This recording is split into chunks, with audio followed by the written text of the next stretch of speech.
And we welcome you inside the Crookston Sports Center. It's the Section 8A Girls Hockey Semifinals. As it's semifinal Saturday, it's a doubleheader here on KROX as we're starting off with the number 1 seed Warroad Warriors taking on the number 4 seed, the Thief River Falls Prowlers. Good afternoon, everyone. I'm Tyler Hergert. Joining me in a little bit will be Bo Melby. As Warroad and Thief River Falls, they played each other just once this season. It was an 8-0 victory for Warroad. They played that one in Warroad. As the Warriors, they had 7 different goal scorers in that game, and Jaylee French, she had 2 goals for the number 1 seed Warroad Warriors. As they've had a week off, they are coming off of a 10-0 win over Rock Ridge, but that was a week ago, and they have won the Section 8A championship 8 consecutive times. For the number 4 seed Thief River Falls, they had a 3-game losing streak before they defeated Detroit Lakes in the section quarterfinals on Thursday. That was a 4-0 shutout victory for the Prowlers. So we are going to end our pregame show. We're going to take a look at the starting lineups in a little bit. We'll also hear from both the head coaches, and that and much more coming up here on the Riverview Health pregame show. Right now, we're going to step aside. We're going to take a break, and we'll hear from the acting head coach of the Thief River Falls Prowlers, Coach Bob Hewitt, right after this here on KROX. You've been waiting for a chance to do something that matters, something big, without a big price tag.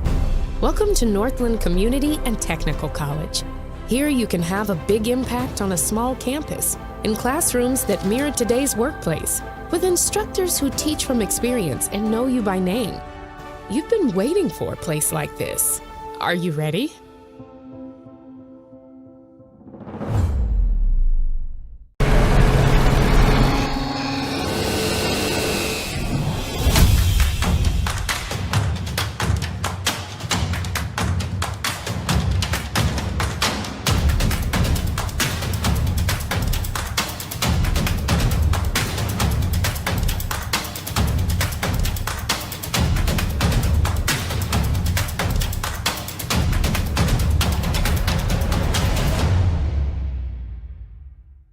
Shopping for groceries is easier than ever with Hugo's Family Marketplace. To simplify life, Hugo's offers convenient online shopping with delivery or curbside pickup at gohugos.com. Even better, shop on the go with the Hugo's Family Marketplace smartphone app. Download e-coupons, recipes, grocery lists, weekly ads, and place your grocery order right from your phone. Save time and save big with Hugo's Family Marketplace, your hometown grocer since 1939.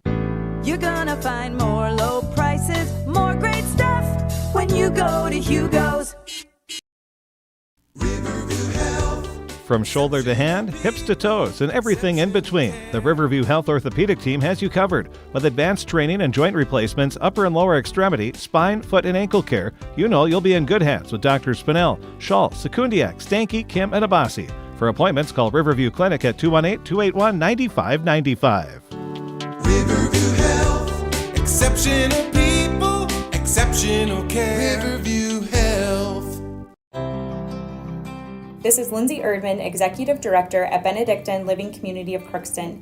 It is our privilege to serve the Crookston community and the surrounding area by offering a continuum of care ranging from assisted living, skilled nursing care, memory care, short-term stay and rehab, and outpatient therapy, including physical, occupational, and speech therapy. We also offer many employment opportunities with great benefits, on-site daycare, and a scholarship program. Contact us today at 218-281-3424 or benedictinecrookston.org. It's always growing season here at United Valley Bank. We're focused on growth for our customers and communities, success for farms and businesses, and improvement for ourselves. Partner with us, and you'll see firsthand just how much the right hometown banking team can change your perspective. Together, there's no limit to the heights we can reach. United Valley Bank, our roots make us stronger. Member FDIC, an equal housing lender. With the acting head coach of the Thief River Falls Prowlers, Coach Bob Hewitt. And, well, Coach, how has the season been? How was the regular season? You know, actually, our season went pretty well for us. The record doesn't always show it, but I thought we worked really hard throughout the season, and good things came out of it. Coming off of a quarterfinal win over Detroit Lakes just on Thursday. Yes, actually we played pretty well that night. We struggle sometimes putting a puck in the net. We'll see what comes today. What do you know about Warroad? Warroad's going to come at you. They've been here before. They throw the pucks at the net, and we're going to have to eliminate the second and third shots when they do shoot. How's the health of your team? We're down one girl, a forward that Lexi Sawatsky hurt her knee here a couple of weeks ago, and trying to get better so we can get her back as soon as possible. Do you have 2-3 keys to picking up the victory this afternoon? We're going to have to play well in our defensive zone, and basically when we get the opportunities to put the puck on net, we're going to have to make them count and play well in the offensive zone when we do get that opportunity. Thank you very much for joining us, Coach. Best of luck today. You bet. Thank you. So that was the acting head coach for Thief River Falls, Coach Bob Hewitt. Coach Brett Johnson will not be able to be here today for Thief River Falls, so it will be Bob Hewitt who goes from assistant coach to head coach for today. So we are going to step aside. We'll take a break, and we'll hear from the head coach of the Warroad Warriors, Coach David Marvin, right after this here on KROX. This is my farm. Don't come out here and tell me what I need. I need solutions that work and market options that are worth my time. Small town support that sees the bigger picture. A global network that empowers us. A co-op that's there for us every day. Farming today doesn't always feel the same way it used to. Then again, some of it feels all the same. Maybe it isn't so much the jobs that changed, but how they get done. Now that's a different story.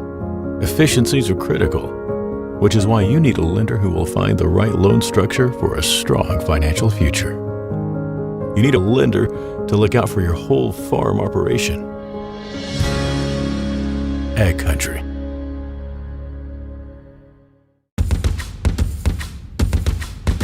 At OK Tire, we understand the drive it takes to make a game-winning play. With over 60 years of experience in the upper Midwest markets, our team is more than qualified to make sure you and your vehicle are feeling like a champion. Bring your vehicle to the employee owners that know how to level up your vehicle. OK Tire Store, now in Crookston. Hi, I'm Dr. Angie Smith, optometrist at the Crookston Eye Clinic and Foston Eye Clinic. We aim to provide high-quality products to our patients, things that we use ourselves in treating our own dry eye or coatings that we like to use on our own glasses. We offer myopia control contact lenses for children, which are soft contacts that not only correct their vision, but are designed to slow the progression of their nearsightedness. The eyes lead the body, and we are passionate about helping the eyes be safer, sharper, and faster.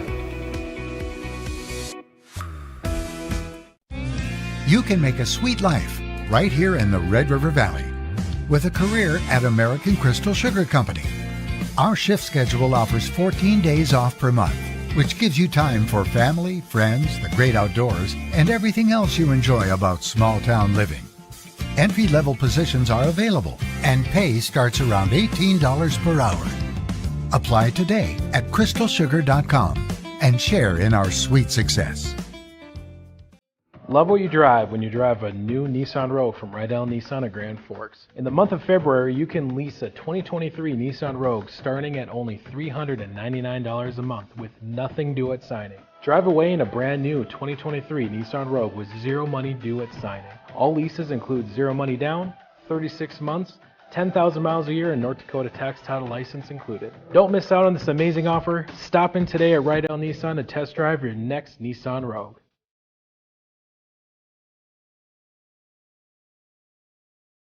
Show here on KROX with the head coach of the Warroad Warriors, Coach David Marvin. And, well, Coach, how did the regular season go for you guys? I thought it went pretty good. You know, we're a newer, younger team this year, and we had 8 losses, all by one goal outside of a couple open netters. So we've been competitive with a good schedule, with a real good, strong schedule, and so I think we survived it okay. We're looking forward to the playoffs now. Had a week of rest. How did practice go? We had a good week, and it was. We had a very busy January, so it was nice to slow things down a little bit and prepare a little more for today. How important was it to have that time off?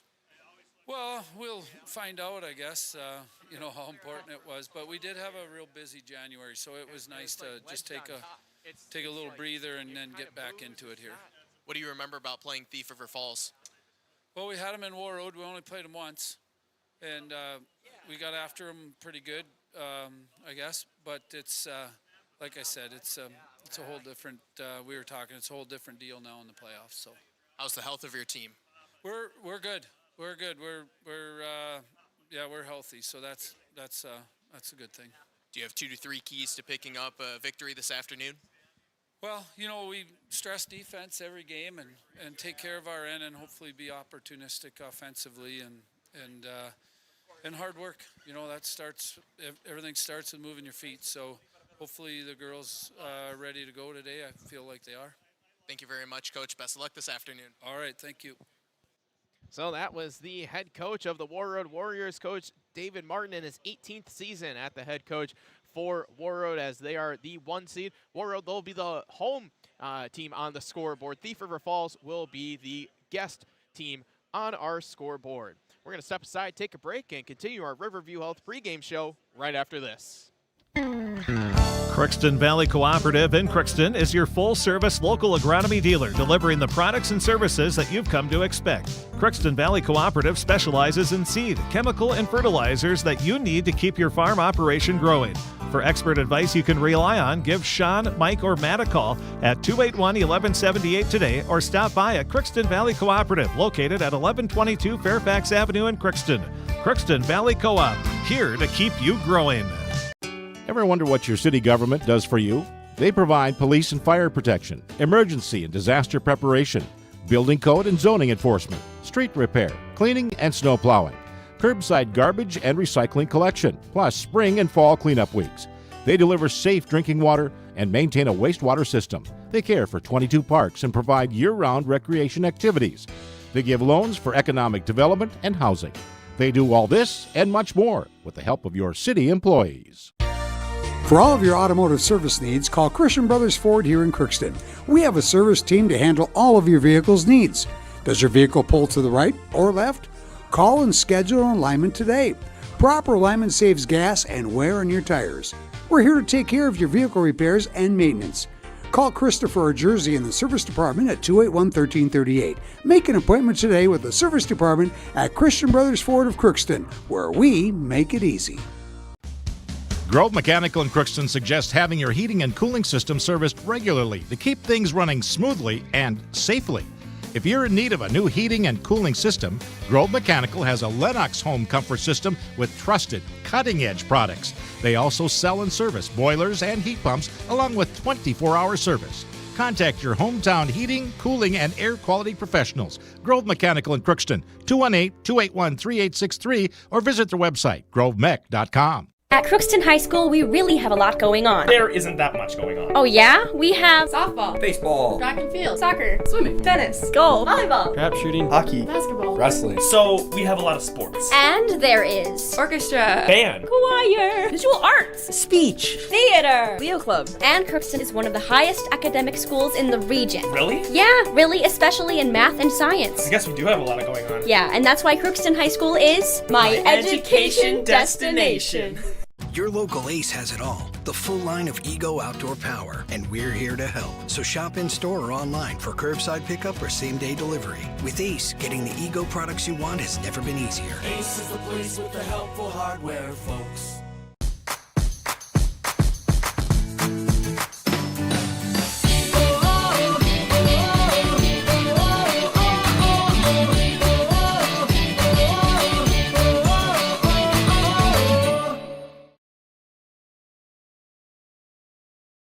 As we continue our Riverview Health pregame show, let's take a look at how both these teams got here to the Section 8A semifinals. Warroad, the 1 seed, they earned a first-round bye as they were able to automatically qualify for the semifinals. Again, Thief River Falls, they won 4-0 over Detroit Lakes. That took place on Thursday, and that was at Thief River Falls due to the Prowlers being the 4 seed and Detroit Lakes being the 5 seed. And again, we're going to have coming up later on this afternoon and evening, we're going to have East Grand Forks taking on Crookston. We'll have that both on our KROX YouTube live stream. We'll also have that on the radio as well. If you'd like to catch the Riverview Health pregame show in its entirety, we will have the pregame show for the Crookston game starting on the radio only at 3:45.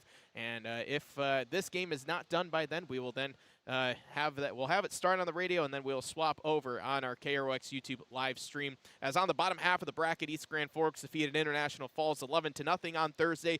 East Grand Forks, the 3 seed, International Falls was the 6 seed, and Crookston being the 2 seed, they earned a bye and an automatic berth to the semifinals. And that is how the top 4 seeds have advanced here to the Section 8A semifinals. So we'll step aside, take a break, bring in Bo Melby for the first time here this afternoon, right after this on KROX. Welcome to Andy Ullman State Farm. We're located on 423 North Broadway, next to Holiday in Crookston, Minnesota. 3rd generation agent with State Farm. We've got a team here with over 75 years of experience, 6 of us fully licensed, here to serve you. We know insurance is about a promise, and we're here from the beginning to throughout the whole process to deliver on that promise. Nobody likes to wait on hold, and neither do we. Give our office a call where a cheerful voice is ready to help you right away. Call 218-281-3643.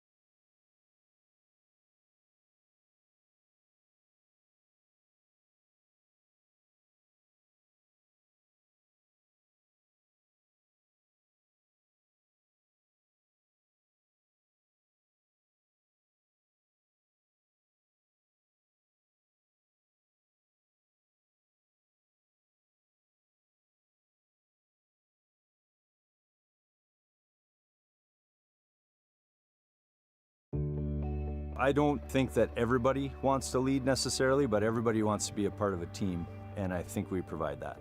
Blaine Vanosic, I've been at Zavrals for, this is my 23rd season. My dad is an extremely hard worker. I wanted to be like him. I wanted to work, honest work, and provide for my family like he does, and just live a comfortable life. And I found that here at RJ Zavral & Sons. It feels great. Rather than focusing on one particular specialty, the folks at Phil Thompson & Associates work as a team by providing a variety of financial services. The result is the convenience and efficiency of being able to do all your financial business in one place. Call or stop in for a visit anytime. See for yourself what they have to offer.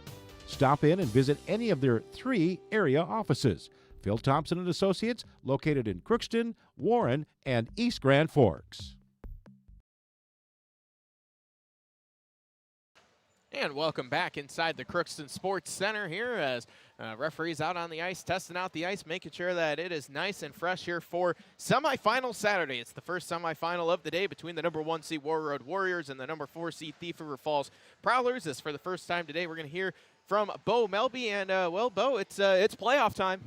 No better time than playoff time, and this is what it all comes down to. The whole regular season in high school sports, it's practice till now.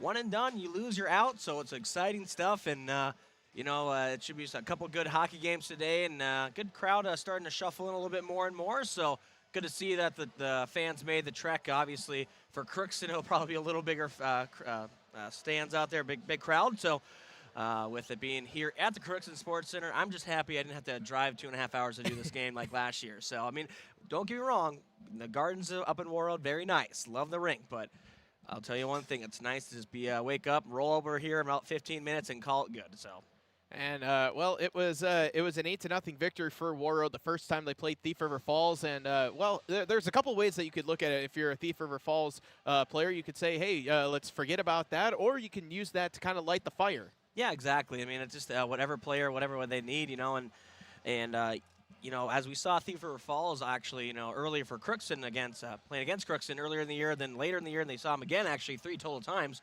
It was, I saw some improvement in their game. They really definitely have grown. It's a young team, so over this season they've matured quite a bit and they played a lot better hockey. So I would say this one's going to be pretty closer. I know Warroad can turn it on here in the section playoffs. That's what they do every year. But I think Thief River Falls will be a good aggressive team here, physical, and might give some Warriors little fits here and there. Well, and Warroad, they're only the back-to-back state champions as well, and so, but for them, you can't just come into this game thinking, same old, same old. You have to, get off to a really good start. How important is that for Warroad as they hit the ice? Oh, extremely important. Yeah, no, that's the thing. There is a standard that has been set for the Warroad Warriors girls hockey team. That's been pretty much the case since I've been alive on this earth. And so they're keeping to that standard. They're trying to, and they every year they seem to reload and go back to another state tournament. But this year I will say they've faced a little more adversity. They've had some struggles here and there. It hasn't been as perfect as you can assume the World season will be each year. So it's kind of nice to see them face the adversity and come up and get some big wins. So. This game as well should be a good test for this Warroad team. Well, we see the Thief River Prowlers hitting the ice right now, so let's take a look at our Napa Crookston Welding Machine starting lineups. As for all your automotive needs, stop by Napa Crookston Welding Machine in Crookston. They have what you need, and make sure your battery will start the first time every time. Buy a Legend battery from Napa Crookston Welding Machine. They handle all your Legend battery needs for your cars, trucks, recreational vehicles, snowmobiles, and ATVs. And now here's the Napa Crookston Welding Machine starting lineups. Taking a look at the starters for the Thief River Falls Prowlers, as it'll be in net. It'll be McKenna Carr, the freshman. They rotate 2 goalies. Carr is going to get the start. Also starting on the for the forwards, it'll be Julia Rude. At center, it will be Callie Knudsen. And on the right wing, it will be Cora Sorter. The defensive pairing starting for the Prowlers, it will be Quinn Kenfield and also Grace Knudsen. On the other side, for the Warroad Warriors, they are going to be starting Taylor Reese, Maddie Skogman, Kaya Sandy, and on the defense, it will be Katie Comstock, Kate Johnson, and in net will be Peyton Rowley, and that is who will be starting for Warroad. And they are announcing the Thief River Falls lineup right now, and boy, how about we like to break down the sweater matchup. A couple of good sweaters. Yeah, actually, they're doing all the non-starters as well, so we'll have some time here. But yeah, no, it's a great sweater matchup as always between the famous Warroad Warrior, the head there, the logo. They just won that battle too to keep that one, which is good to see because. I didn't know this until I went up to those games last year, but that the Native American community is so and proud and important of that logo. They represent and they mention it every game how important that logo is to them and all the people of Warroad and the surrounding area. So it is very exciting to see that is going to stick around. And Thief River Falls, again, the classic blue and gold and that TRF in the front and the gold helmets. They got a nice clean look as well. So a couple of excellent sweater matchups here as we did mention that Warroad, they are the back-to-back state champions as well. They've won the section 8 consecutive times, and the last team that won the section that wasn't Warroad happened to be Thief River Falls. Yeah, just like that. Just something interesting out there. You never know how things will go as, again, they're doing all of the players for each side before they do the starters, and then, of course, the national anthem as well. As again, we're gonna have we'll have Crookston Pirates hockey after this, so stick around. We'll have the semifinal for this one. It's for this one, and then after this, it will be Crookston and East Grand Forks. Should be an exciting matchup between the two sides. We'll have that both games here on our KROX YouTube live stream, and the Crookston game will be on the radio as well. So we're gonna step aside and we'll take a break here on KROX.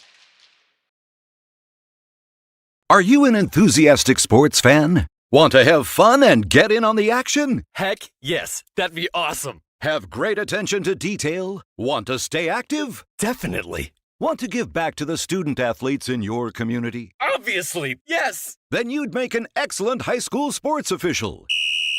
We need more officials in Minnesota, because with no high school officials, there are no high school sports. Sign up today at highschoolofficials.com. Video streaming on KROX TV is brought to you in part by Northland Community and Technical College, Bremer Bank, Hugo's Family Marketplace, Riverview Health, the Benedictine Living Community of Crookston, United Valley Bank, CHS Egg Services, American Crystal Sugar Company, Phil Thompson and Associates, RJ Zabril and Sons, the Crookston Eye Clinic, Egg Country, Rydell, OK Tire, Christian Brothers Ford, Crookston Valley Co-op, Crookston Local Ace Hardware, Grove Mechanical, Happy Joe's Pizza and Ice Cream Parlor, Andy Omen, State Farm Insurance, the Crookston School District, the City of Crookston, and the Crookston Blue Line Club. Farming today doesn't always feel the same way it used to. Then again, some of it feels all the same.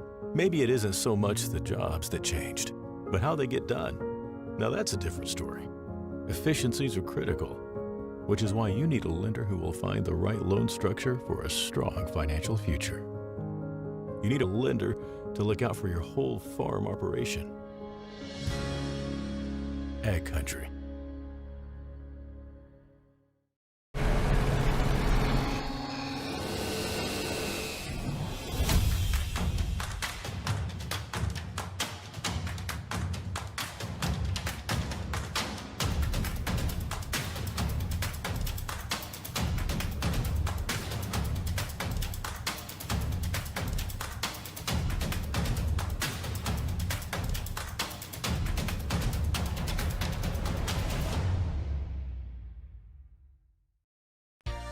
For all of your automotive service needs, call Christian Brothers Ford here in Crookston.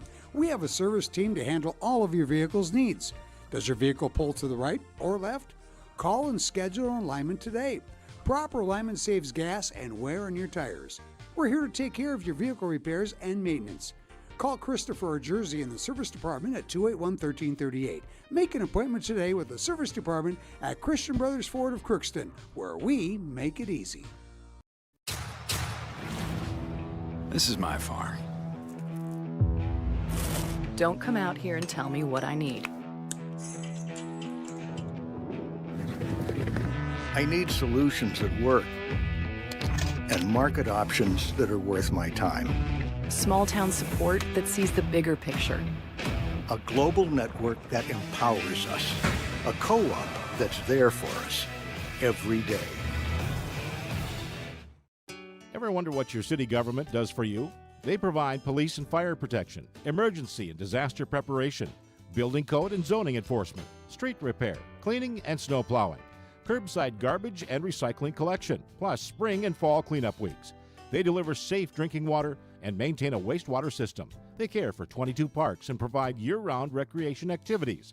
They give loans for economic development and housing. They do all this and much more with the help of your city employees.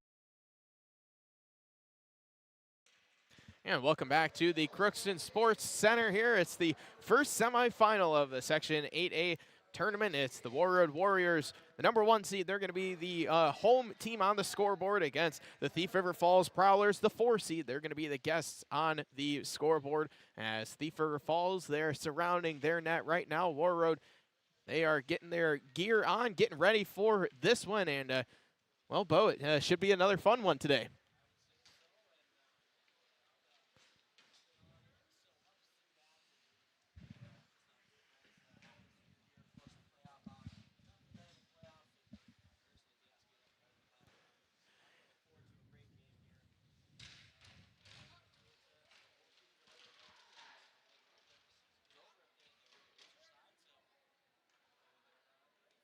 It's win or go home. The winner of this one, they will come right back here to Crookston on Thursday to face the winner of East Grand Forks and Crookston. That will be Thursday here at the Crookston Sports Center for the right to go to the state tournament and represent Section 8.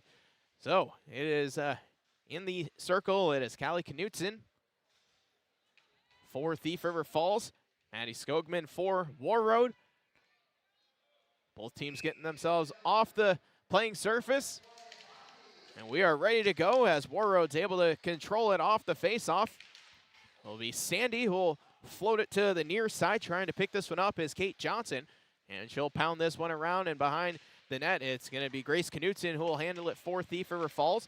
Trying to chop away at it on the far side. They still battle for it. Now puck is going to skitter to the corner where Skogman is there. Goes around the back of the cage, tried to send one to the back, and it was fanned on, and now coming out with it is Knutson. Knutson up the near side. She'll flip it in. She'll go burrowing after it. In the corner, had that one taken away. Couple of hits in the corner and trying to send this one down and out. They're able to do so is Warroad. Now it'll be Taylor Reese on the near side for Warroad trying to chase after it. Had it caught up in her skates. And now coming off the bench, it's Jaylee French on the far side. This one gets flipped further for French below the goal. French is there trying to backhand one out to the middle and trying to spin one through. That was Carly Kalbrenner, and she wasn't able to do so. Denied by Carr early, and now coming out with it, it's going to be Thief River Falls. It's Julia Rude who will get to the blue line, dump it in, and she'll make a change. Fast-paced start here, a minute 15 into this first period. Cross-ice pass, that'll find Sophie Johnson on the far side. Johnson trying to go through, and that was canceled out by Bryn Hennon. Now advancing this along is Lila Gallagher, and it'll be turned over and taken over by Haley. Chipped up the near side. Here comes French, throwing one into the middle. That one bounced off the stick of Kalbrenner. Now to the back, firing a shot. That one takes a deflection. They score! Vivian Markauka is probably going to get credit for the goal. It took a deflection, but it might have gone off a Prowler stick and into the back of the net. Either way, it's 1-0 Warroad.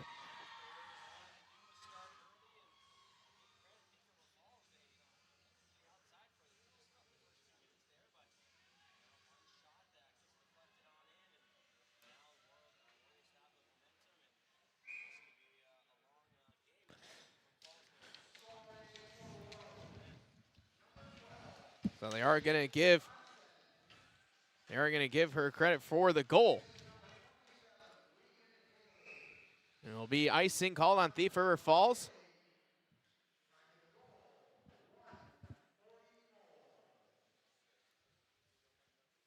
So faceoff will come down to the left of Carr.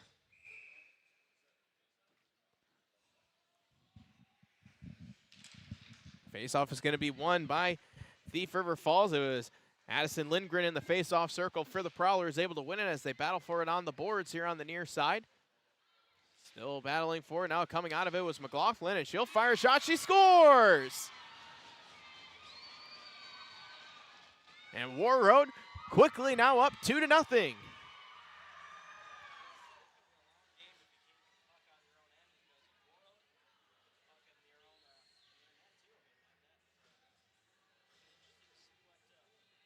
What will happen here as this Warroad has all the momentum right now. Off the face-off. Now moving forward is going to be Skogman. Battling for it on the near side. Skogman still there.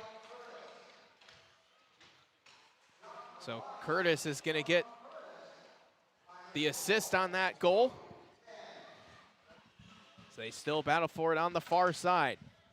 Trying to come out of the pack with it are the Prowlers. They're able to do so. And now walking out is going to be Knutson.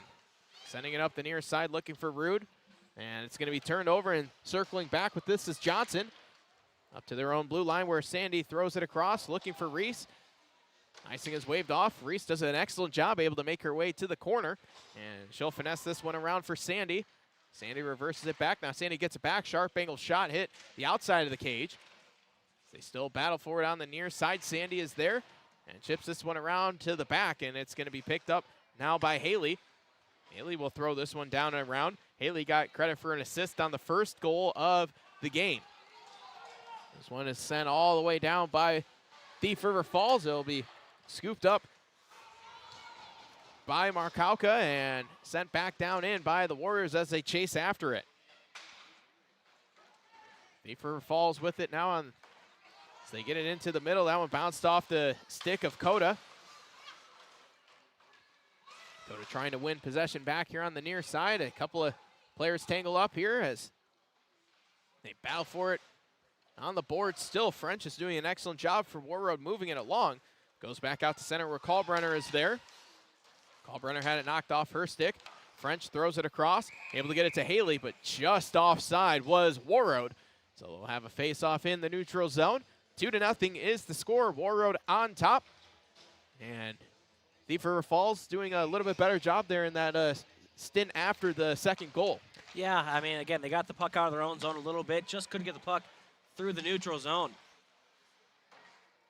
On the far side now, able to flip this one out. Are the Prowlers trying to chase this one down? It was Lila Gallagher, but it'll be picked up by Warroad, and once again, it'll be Comstock going through the middle, off to the far side with a shot, and that one is going to be fought off by Carr. Goes high off the glass, but stays in play. Emmy Hardwick down there battling for it as they chop at it still. Prowlers trying to get it out of their own end. It's Kenfield. Kenfield able to spin it up the far side, and now Thief River Falls looking to get it out. They're able to do so. Bouncing off the stick of Rude. Rude still trying to go after it. This one is flipped down and out, and it will be an icing on Warroad, so it will be a face-off in the offensive zone for Thief River Falls. It'll be to the right of Rowley, and that's going to be pretty key here for Thief River Falls. When they have the opportunity, you have to win the face-off. Yeah, I mean, that's the thing. You got to take advantage of any opportunities you get. Warroad's not going to make many mistakes, so if there is even the slightest of one, you got to take full advantage here and hopefully get at least a shot on net. Off the face-off, able to win it with Skogman. This one gets sent around and out, and Anderson almost was able to hold it in as she's going to be harassed from behind and able to chase this one down, and now looking for Sandy on the one-timer. She wasn't able to find it cleanly. It was a nice play from Taylor Reese up the far boards. As play continues here, it's Anderson up to the far side. It's Cora Sorter, had that one turned over. Puck squirts out to the middle, and now Reese is there trying to fire a shot. That one gets flopped wide. Over to the far side, it's Anderson. Anderson able to scoop this one up, sends it near side, and able to pick it up now is Rude. Rude enters the zone, dumps it in, and everyone will make a change for the Prowlers. So now out of their own end, trying to chip it to herself was Haley. Now the Prowlers trying to get it back into the offensive zone, but that was canceled out by Markauka, the game's first goal scorer. So here's Kalbrenner circling from her own end. Being chased there, Gallagher trying to use the active stick. She'll drop it off for French out in front, and that one is sent back to the corner. Out to the backward, Johnson. Holding, Johnson still holding, fires a shot. That one was saved by Carr. It'll be picked up by Comstock. Now French at the blue line. She'll give it a whack in. Tied up, and now it will be Kenfield who comes out with it. Now French on the turnover. This one goes out into the middle and misplayed by a couple of players in the middle, and this one's backhanded and shoveled out. A nice play from Grace Knutson to get it out of their own end. Warroad chases it down. Comstock, nice pass up ahead for French, and she'll fire a long-range shot. That one will be held onto by Carr. 10:14 left here in this first period, 2-0. Warroad still with the lead. Yeah, and a couple shots now on net that Carr was able to make the save, and after, you know, 2 goals, it's can be tough on a goaltender, so you need to get those saves, or those maybe the long, low-danger ones, get those saved and start to feel the puck a little bit better. Still battle forwarding it here in the corner, and Warroad able to come out with it. Johnson with a shot. That one took a deflection, played with the high stick as well, and it was played with the high stick off of a Thief River Falls stick. Could have been a couple of different players. Couldn't tell which stick it took a deflection off of. Referee deemed it went off the Prowlers. Face-off will be to Carr's right in the Warroad offensive zone. And it looks like Carr is definitely starting to settle into this game. Yeah, exactly. Might be a little bit of nerves. I mean, a younger goaltender, big game, going up to the big bad Warroad Warriors too. So good to see her calm down a little bit and get some confidence going in. Skogman was out in front looking for a shot. That one goes wide, and it's going to get sent all the way down by Thief River Falls. And that will be an icing, so they'll do it again in the offensive zone. This time it will be to Carr's left.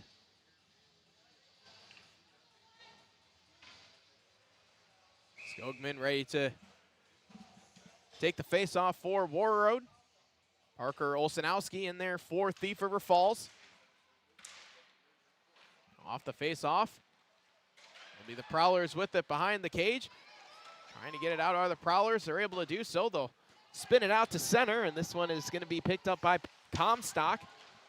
Comstock Able to angle one up for Taylor Reese. Now Skogman, full head of steam, drops it off for Sandy. Had to roll off her stick and couldn't get the shot off cleanly. Now Skogman trying to wrap it around with the backhand. She was denied by the outside of the net and almost able to scoop this one out, but not as far as Haley. And this is going to be now played by Olsenowski for Thief River Falls as she'll carry it up ahead. Olsenowski with the shot. That one goes wide. Prowlers make a change. So here's Haley. Carrying it in for the Warriors. Going around the net still. It's Haley looking things over, and now she'll drop it off behind. And pass is intercepted. Now it's going to be turned right back over as Kalbrenner's in the corner. Kalbrenner trying to send it to the back for Markowka. Markowka had that one fall off her stick. Goes out to center. Warroad has to touch up. This one gets flipped right back out to center by the Prowlers. French is there. Had that one get ricocheted back to Markowka, and she'll walk in. Markowka already with the goal, looking for a second, and her shot is saved by Carr. So 2-0 still the score here with 8:13 left in the first. And Thief River Falls, they were able to get at least a little bit more offense starting to build up there, getting a shot attempt that did trickle wide. But if you're a Prowler fan, you've got to be thinking to yourself, that's at least a good sign. Exactly. I mean, it's been a slow process, but the process is developing at least. Now down low. It's going to be Sophie Johnson trying to send this one back. It goes all the way out to center where Haley has to flag it down. Markowka over for French. Now French, she'll walk in, fires a shot, and that one is held onto by Carr.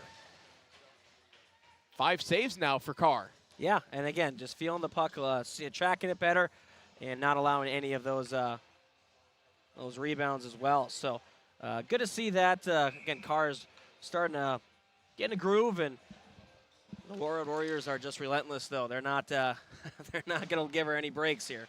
And that's something hard to do, is to have that rebound control, because Warroad does an excellent job crashing the net. Exactly. Now on the far side, Olsenowski. She'll try and spin one out in front. She was looking for Gallagher, but she was unable to get a stick on it. Now at the near side, Curtis flips it out to the middle, trying to chase this one down as Hardwick. She's able to do so.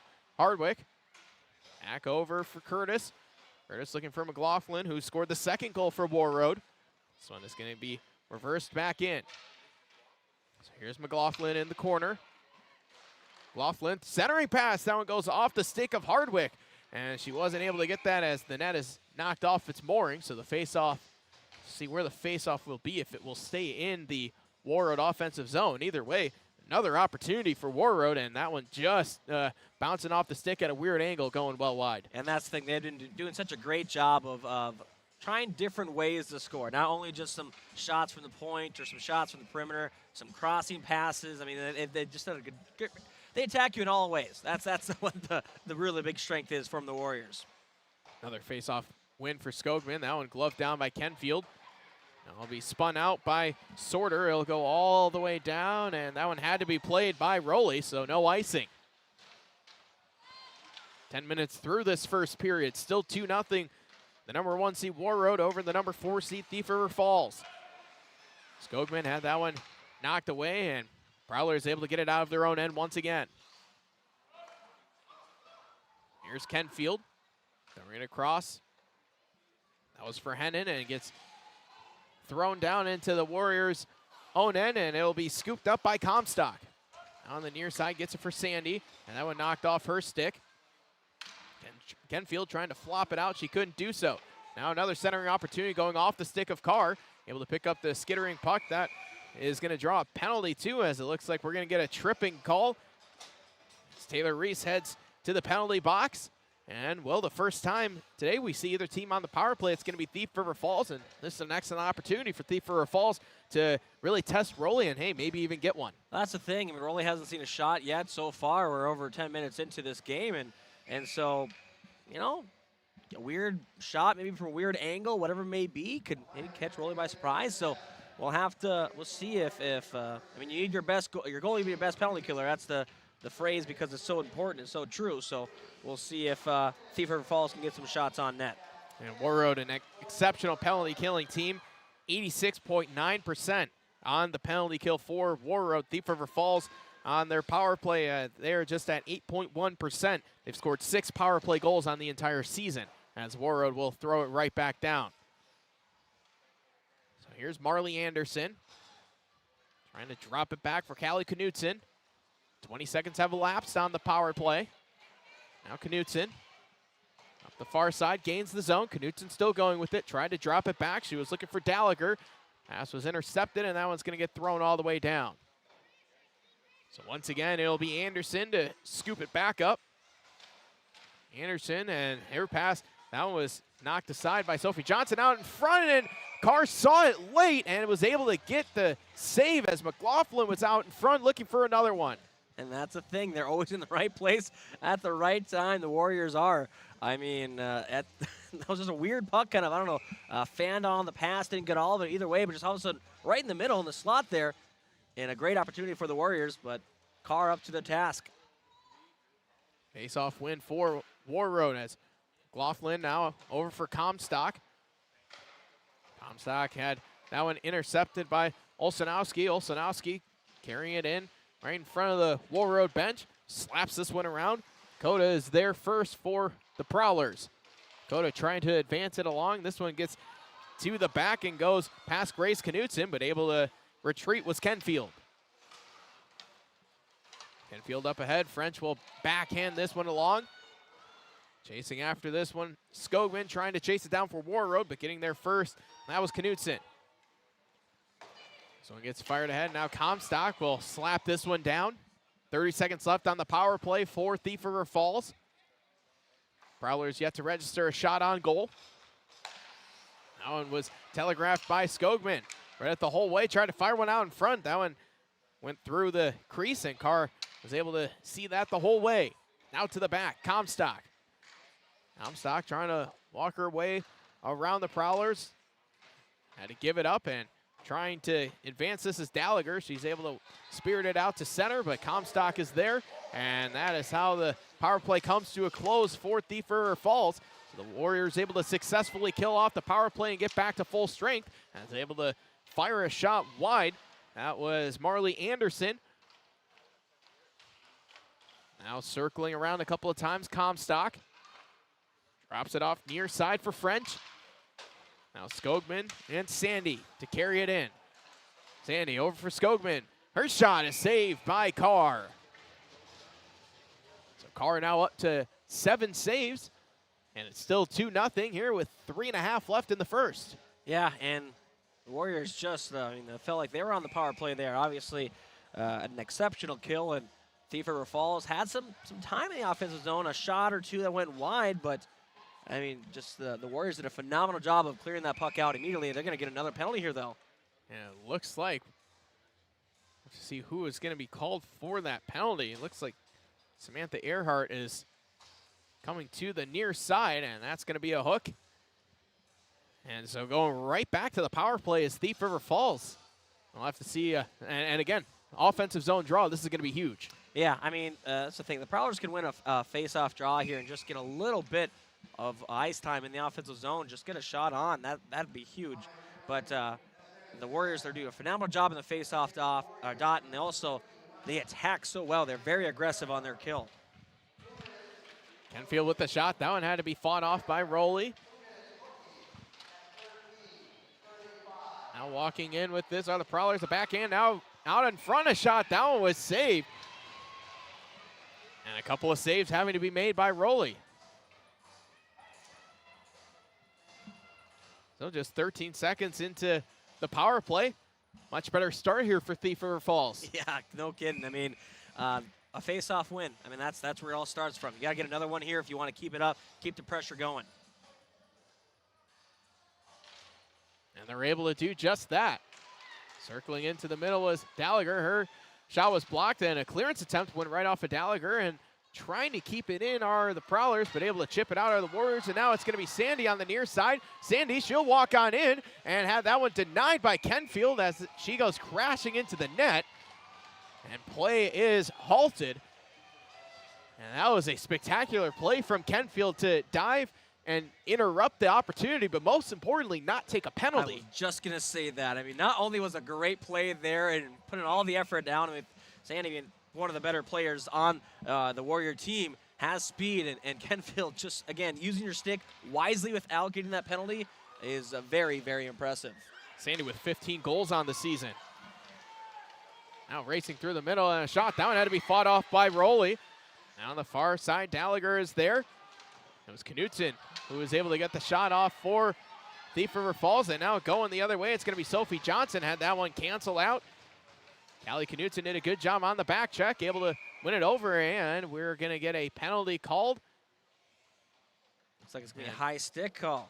That's going to go against Thief River Falls, so halfway through their power play, we're going to see some 4-on-4 action, then Warroad heads to the power play. Oh, that's a bummer for Thief River Falls. They actually, they found like looked like they found some momentum there, but Warroad, again, they're just so good on the penalty kill. They're aggressive, and they have these opportunities to have breakaways or short-handed attempts, and that draws penalties when you're kind of caught flat-footed like that. So not surprised to see the Warriors be able to even this one up.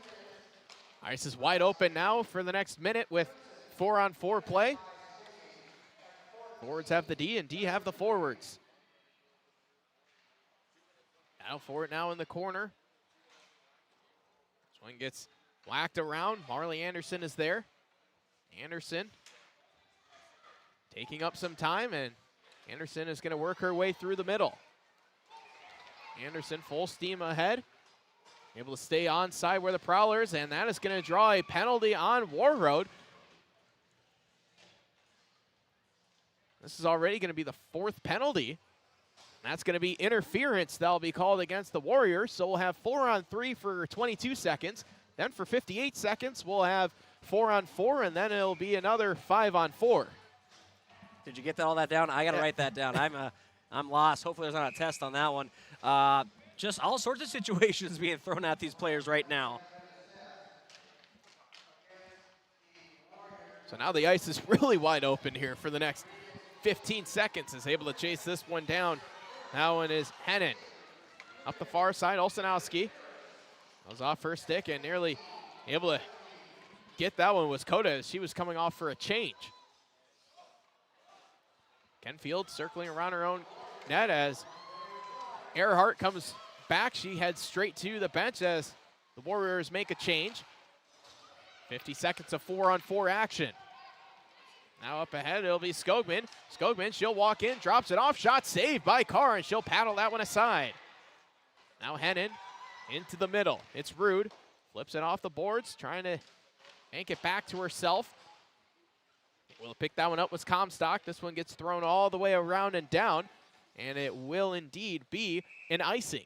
52.3 seconds left here in the first period. 25 left of 4-on-4 play before a little bit more time, about 31 seconds of 5-on-4 action. I forgot it was a 4-on-4 for a second. I'm like, oh, it's icing. It's not icing. What are you talking about? Oh, yeah, that's right. I got to keep track of how many players are coming out of the box here. So another opportunity for Thief River Falls. Again, win that face-off, and they can get maybe a shot or two here before they get onto their short power play. Face-off win, it'll be steered all the way down, and an icing is called. 46.5 seconds left here in the first. 2-0 lead for Warroad. As able to get the goals for Warroad, Vivian Markauka. She scored the first one, and the second one was able to be put in by C.J. McLaughlin. Another face-off to Rowley's right. And off the draw, a quick shot. That one goes off the outside of the cage by Rude. To the back, trying to hold that one in was Knutson, but coming out with it is French with a nice move. Now French going up the far side, trying to steer one into the middle, and they score!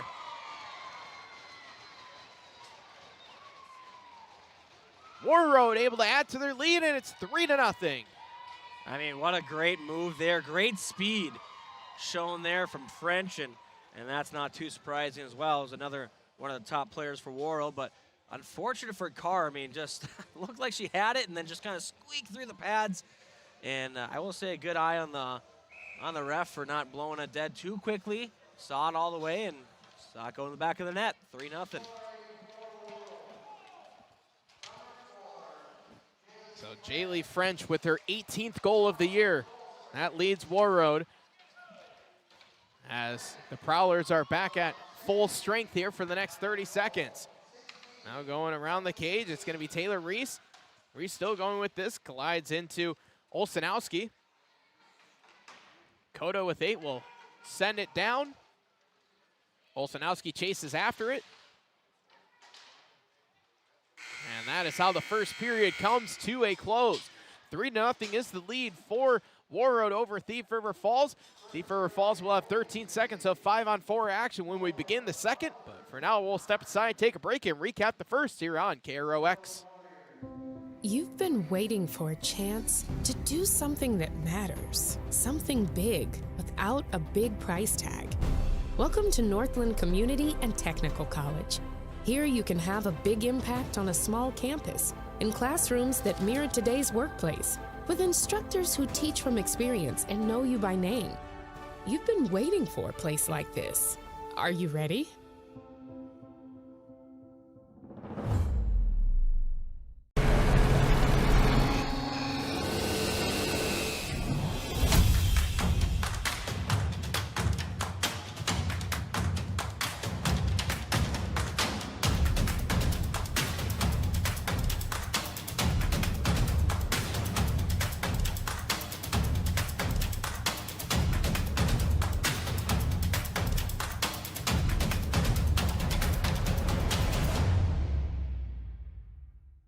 Shopping for groceries is easier than ever with Hugo's Family Marketplace. To simplify life, Hugo's offers convenient online shopping with delivery or curbside pickup at GoHugos.com. Even better, shop on the go with the Hugo's Family Marketplace smartphone app. Download e-coupons, recipes, grocery lists, weekly ads, and place your grocery order right from your phone. Save time and save big with Hugo's Family Marketplace, your hometown grocer since 1939. You're gonna find more low prices, more great stuff when you go to Hugo's. From shoulder to hand, hips to toes, and everything in between, the Riverview Health Orthopedic Team has you covered. With advanced training and joint replacements, upper and lower extremity, spine, foot, and ankle care, you know you'll be in good hands with Drs. Spinell, Schall, Sekundiak, Stanky, Kim, and Abasi. For appointments, call Riverview Clinic at 218-281-9595. Riverview Health, exceptional people, exceptional care. Riverview Health. This is Lindsay Erdman, Executive Director at Benedictine Living Community of Crookston. It is our privilege to serve the Crookston community and the surrounding area by offering a continuum of care ranging from assisted living, skilled nursing care, memory care, short-term stay and rehab, and outpatient therapy, including physical, occupational, and speech therapy. We also offer many employment opportunities with great benefits, on-site daycare, and a scholarship program. Contact us today at 218-281-3424 or benedictinecrookston.org. It's always growing season here at United Valley Bank. We're focused on growth for our customers and communities, success for farms and businesses, and improvement for ourselves. Partner with us, and you'll see firsthand just how much the right hometown banking team can change your perspective. Together, there's no limit to the heights we can reach. United Valley Bank, our roots make us stronger. Member FDIC, an equal housing lender.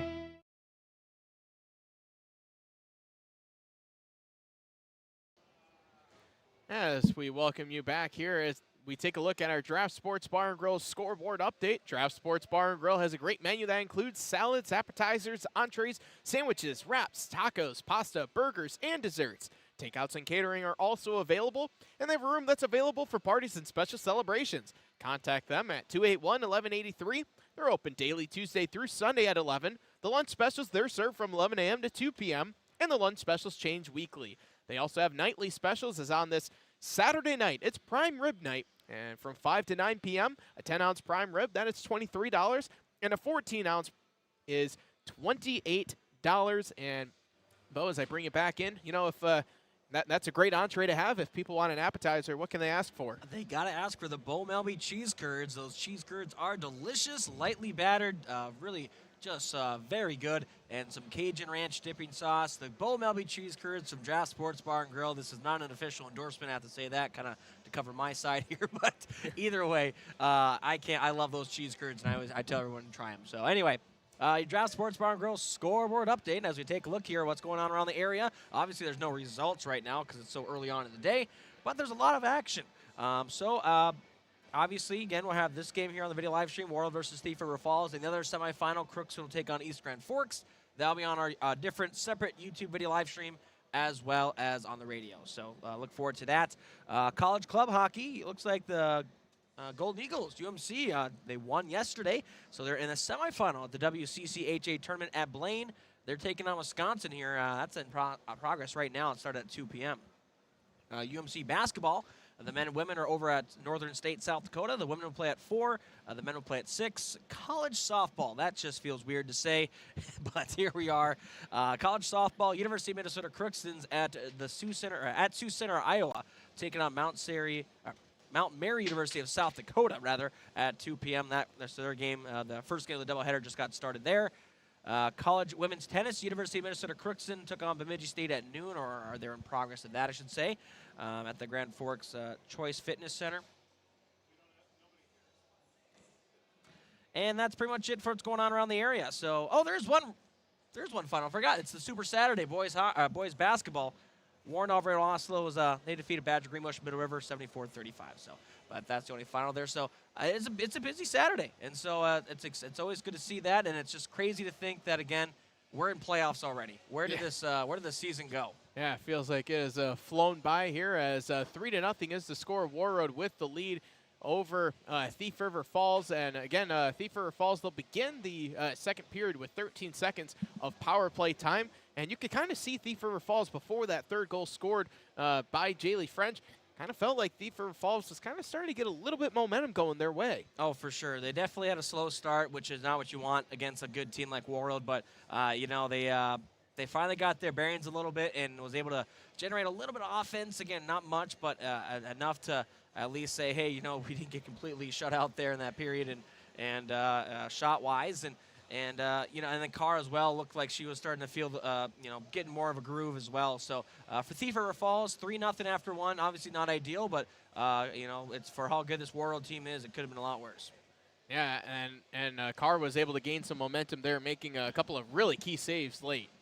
Yeah, I mean, it's just it's good to see that last one. Definitely, she probably want that one back, just kind of squeaked through. I mean, she had it, but then just didn't have full possession of it. So, but other than that, yeah, I mean, I would say that she's probably definitely happy with how her game went as that period went on.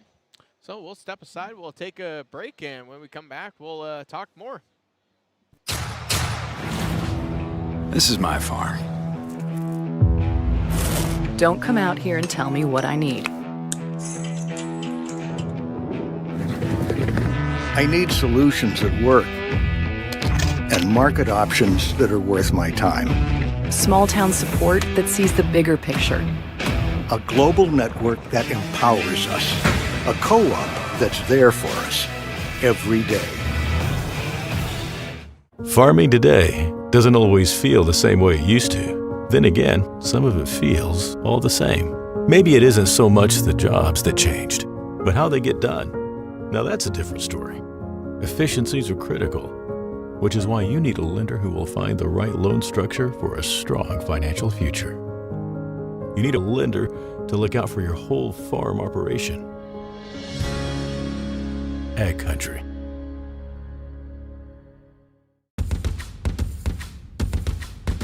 At OK Tire, we understand the drive it takes to make a game-winning play.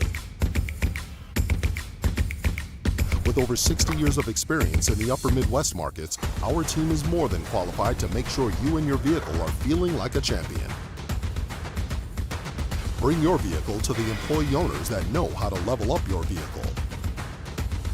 OK Tire Store, now in Crookston. Hi, I'm Dr. Angie Smith, optometrist at the Crookston Eye Clinic and Foston Eye Clinic. We aim to provide high-quality products to our patients, things that we use ourselves in treating our own dry eye or coatings that we like to use on our own glasses. We offer myopia control contact lenses for children, which are soft contacts that not only correct their vision, but are designed to slow the progression of their nearsightedness. The eyes lead the body, and we are passionate about helping the eyes be safer, sharper, and faster. You can make a sweet life right here in the Red River Valley. with a career at American Crystal Sugar Company. Our shift schedule offers 14 days off per month, which gives you time for family, friends, the great outdoors, and everything else you enjoy about small-town living. Entry-level positions are available, and pay starts around $18 per hour. Apply today at crystalsugar.com and share in our sweet success. Love what you drive when you drive a new Nissan Rogue from Rydell Nissan of Grand Forks. In the month of February, you can lease a 2023 Nissan Rogue starting at only $399 a month with nothing due at signing. Drive away in a brand new 2023 Nissan Rogue with zero money due at signing. All leases include zero money down, 36 months, 10,000 miles a year, and North Dakota tax title license included. Don't miss out on this amazing offer. Stop in today at Rydell Nissan to test drive your next Nissan Rogue.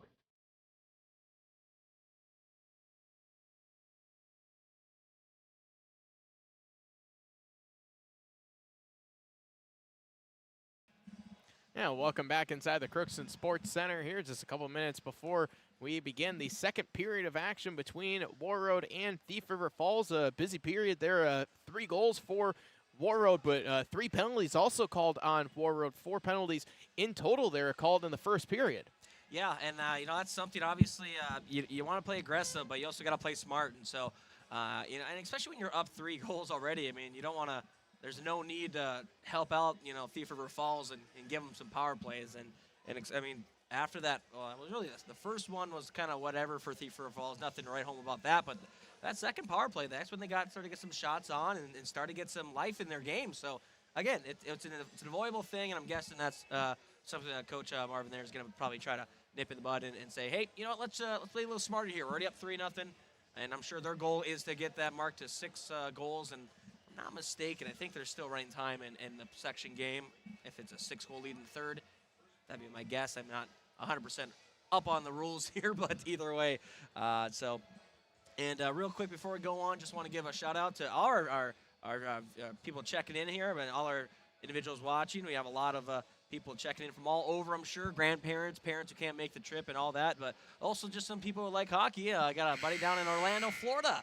Adam Donarski down there, he's checking it out, and he's from Crookston, so he, obviously the big high school hockey guy in general, and says, you know what, hey, I'll check out, see what Bo's doing, and here we are, we're calling some games, a good one so far, and it's just it's great how technology has come, and we're very lucky to have all our sponsors as well who make this possible, so we can't thank our sponsors enough. Is it the Solar Bears out of the ECHL down in Orlando? Yeah, he's been to a couple games. It's pretty fun down there. It's great that hockey is growing to these southern states, Florida, Arizona, and obviously though I think hockey always will be king up here. If you ask me, hey, just that's all I'm saying. Northwest Minnesota hockey is well, I know the cities have their high skilled players, but you got teams like Warroad, Crookston up here still, and Thief River Falls, East Grand Forks, all these teams still competing and doing their best play. Some nice old fashioned hockey. Warroad, they're hitting the ice right now as Thief River Falls, they're making their way onto the ice as well as we are beginning the second period. It's the period of the long change. And I think this is going to be Warroad's I think they're going to have a strong period here. I mean, they skate so well, and they're out there for so long. I mean, Comstock and I believe it's Johnson out there, their top defensive pair. I don't know when they leave the ice. It's incredible. They'll leave for like 20 seconds, just get a little quick shot of water, and then it seems like they're right back out there. And so I think this is going to be a big advantage for Warroad yet again. And Thief River Falls, they had some changes that were a little, maybe I don't want to say slower, but just didn't really wasn't as quick as they might want. So that's something they're gonna have to work on here in order to prevent Warroad from really taking advantage and blowing this one out of the water. Because right now, 3 goals at this point of the game, that's not an insurmountable comeback. But if it starts getting 4 or 5, it's gonna be tough. Yeah, it's that snowball effect. Exactly. No, and that's the thing. Right away, I mean, that's with those first 2 goals right there. The Prowlers were able to kind of slow things down and not let Warroad pile on even more. But, again, you got to make sure you're going to keep that defense up. And here we go. Able to win the face-off with Skogman, and that's going to get knocked ahead by Kate Johnson, and that's going to essentially kill off the power play for Thief River Falls. As coming out of the box is Reagan Haley. Chasing this one down is Kenfield. Kenfield dropping it back and trying to step to it first was Gallagher, and she's able to pick it up. Now Gallagher going around the cage on the far side. That one takes a deflection out to the middle. Bouncing puck is going to be picked up by Comstock. Now Comstock up the near side for Reese. Reese chops it along for Kenfield. Kenfield trying to reverse it to the far side, advance it over for Anderson, who will throw it down. Icing is waved off. Now coming out from behind the end, it was Kate Johnson. Out to center, and this one will get thrown all the way down, and it will be an icing. So Warroad, exactly 1 minute into this second period, they'll have a face-off. 2 cars right. Either netminder tested here early. Shots 12-3 in favor of Warroad after 1.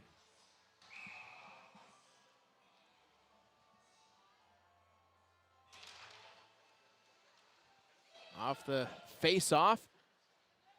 Sophie Johnson on the near side, going around the back of the cage. Gets this for French out in front, and that one was saved by Carr.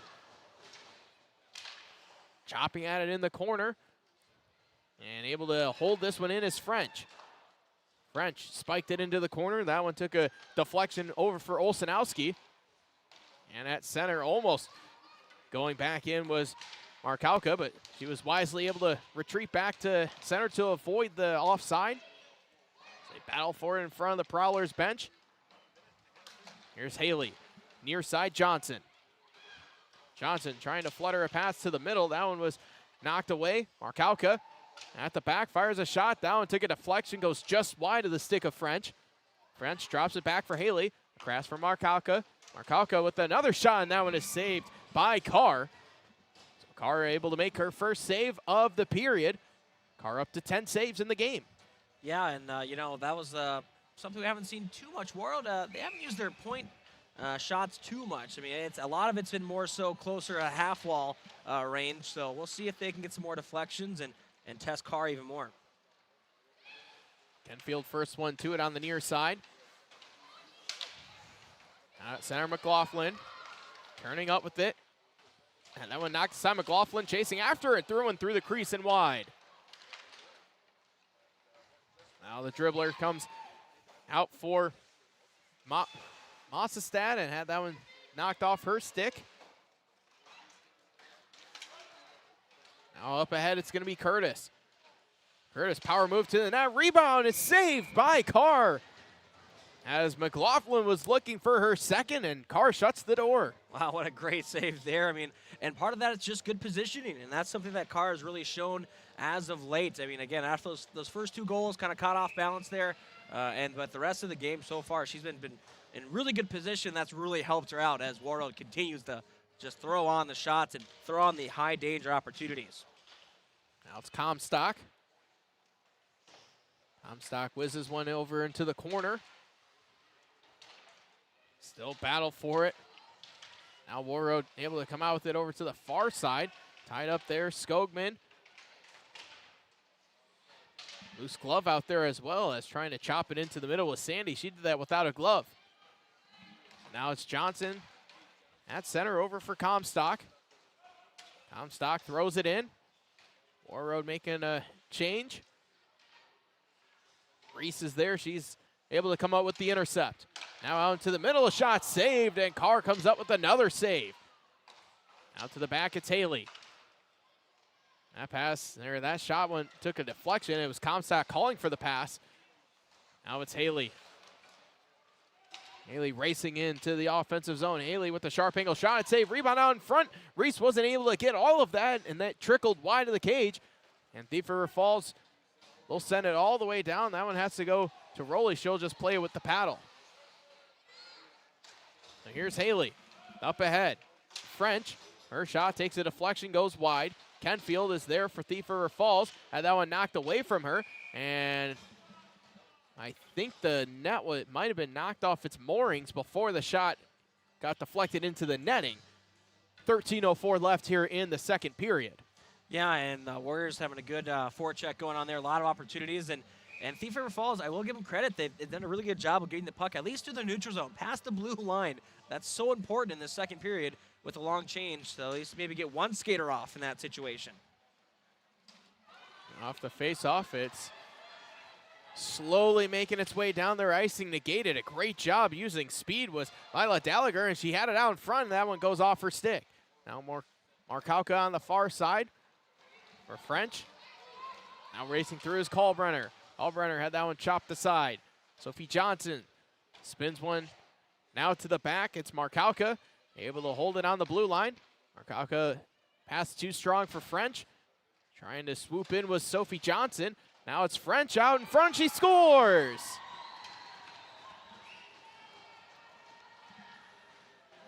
And French able to collect her second goal, and it's 4-0. Well, I mean, it was bound to happen sooner or later. The leaks were starting to come coming all over the place, but the shots were just too much for a car to do. I mean, there's not much you can do about that. That was just really just many different opportunities from different angles, and Thief River Falls just couldn't clear it out. And that's the thing with this long change. I mean, it allows the Warriors to maybe get some offensive zone time and also get the change going, maintain possession, which is something they did there, and rang in a goal. There's McLaughlin up the far side. Warroad setting up in the offensive zone once more. Back for Comstock. She was calling for it. Now throws it across for Johnson. Her shot saved by Carr. They scramble for it out in front. Puck is still loose, and it'll be swept aside, but only as far as Johnson. Now McLaughlin in the corner. Chased down from behind. McLaughlin able to keep possession of it. McLaughlin down low, back to the top for Comstock. Comstock throws a shot on net. That one hit some traffic out in front and is steered aside and all the way down. And will be an icing here with 11:34 left in the second period. 16 saves made by McKenna Carr, the freshman. But it's Warroad up 4-0. Yeah, and right now the rebounds are just being it's going to be an issue there. Carr's, I mean, already done a pretty good job of containing those rebounds, but right now the puck's just being a little loose, and Warroad is just chomping at the bit right now. They're crashing so hard. Haley's shot takes a deflection over behind the cage. Reese is there, threw it out in front. Another save made by Carr as Sandy was denied on the near side. Haley at center, now it's Skogman. Skogman now knifing her way across, and she'll backhand it in. Kenfield spinning and throwing this one up the far side. Grace Knutson trying to get there first. Now another one that's caught up in Carr's stick, and she was able to see it and cover it up before Warroad crashed the net once again. Yeah, I mean, they're doing everything. I mean, they're mixing things up as well. Early in the period, looks like they were starting to use the point a little bit more. Now they're down below the goal line. They're not allowing Thief River Falls to kind of get adjusted and adapt to what they're trying to do, which is just the signs of a good hockey team. French trying to spike one up the far side. Now French gets it back. Nice move. French able to control it. Drops it off for Johnson, but they'll go all the way back to their own blue line, and Comstock first one there. Kind of a lot like the first period, the start, where Warroad able to control a lot of the shots, and Thief River Falls trying to gain some traction here as this period goes along. Thief River Falls, they were able to do that in the first period, get some shots on goal and a couple of dangerous looks as well. Here's Comstock. Holding, firing. That one goes over the cage. Carr tracked it the whole way, was able to poke it over for Kenfield, who will blast it all the way down. And that will be iced as well. 10-10 left here in the second. 4-0 is the lead for Warroad. Yeah, and Thief River Falls has got to use that icing to their advantage. Again, you don't get don't have to keep your skaters on the ice when you ice it in high school hockey. You can get a line change, get fresh skaters, and that's going to be key, I think, to maintaining this to be a, don't let it snowball anymore. Markowka filters one for McLaughlin, now out in front and unable to punch that one home as it was Emmy Hardwick out there. Now Hardwick with it. Throwing it to the back, Markowka. Back to Hardwick. Backhands it along. Earhart is there.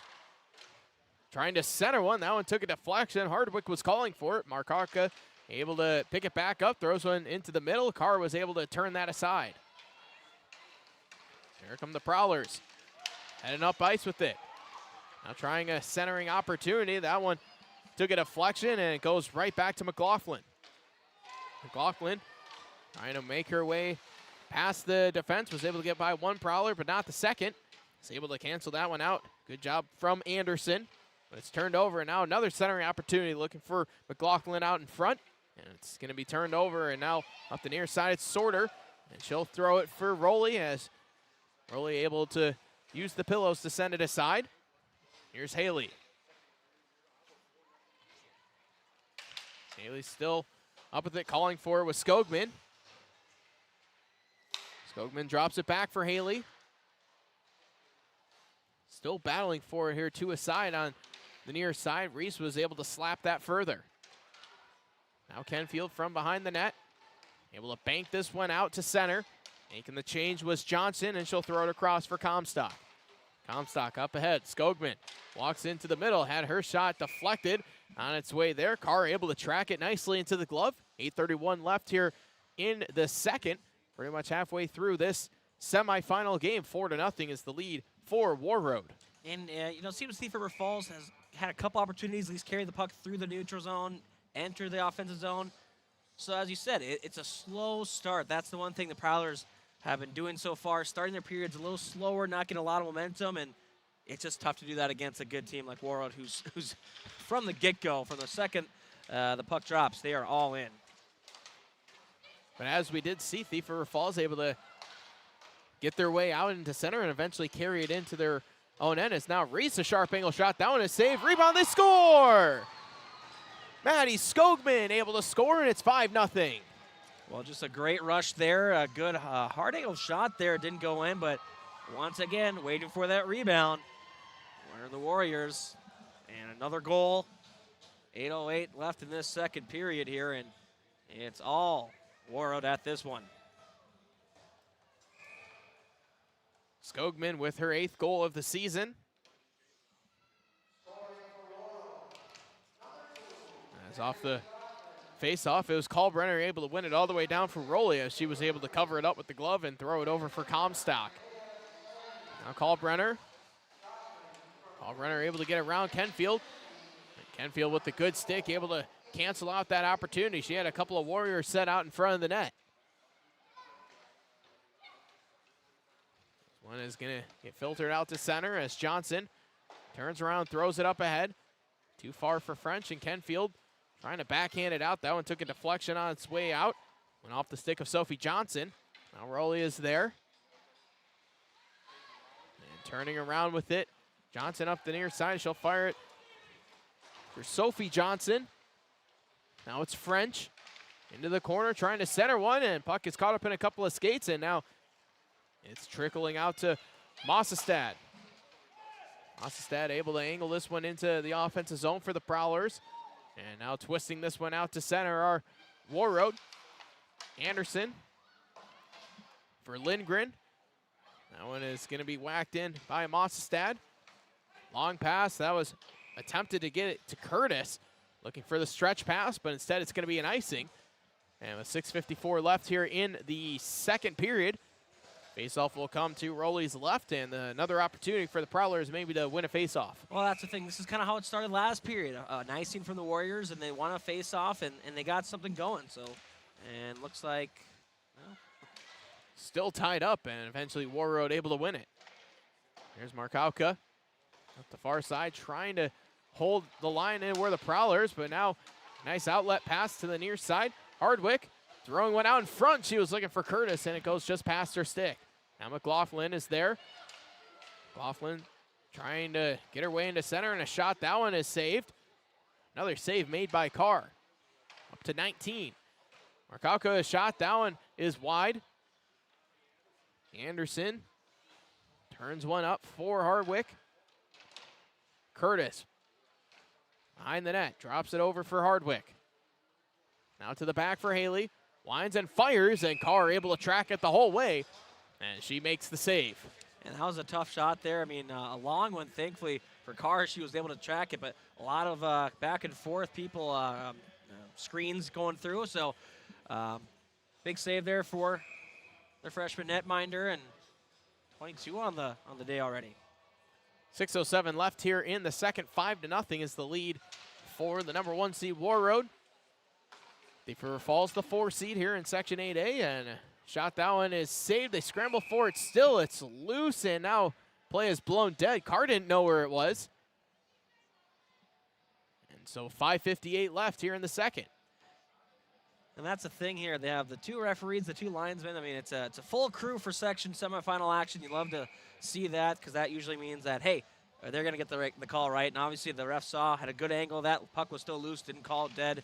So good to see that. Well, it looked like everyone thought Carr had it, and then she started looking for it, and everyone started scrambling for it at that point. Play was blown dead as Comstock trying to throw one across, looking for Reese, and that one bounced off her stick wide. Here's Skogman to the back for Johnson. Johnson with her shot blocked out in front, and a shot. That one is saved by Carras, coming in with Sandy. Now it's going to be taken out by Hennon. Hennon off the boards. That one deflected, and it's Skogman calling for it with Sandy, and she'll get it. Had it poked away from her. Olsenowski. Olsenowski still able to carry it.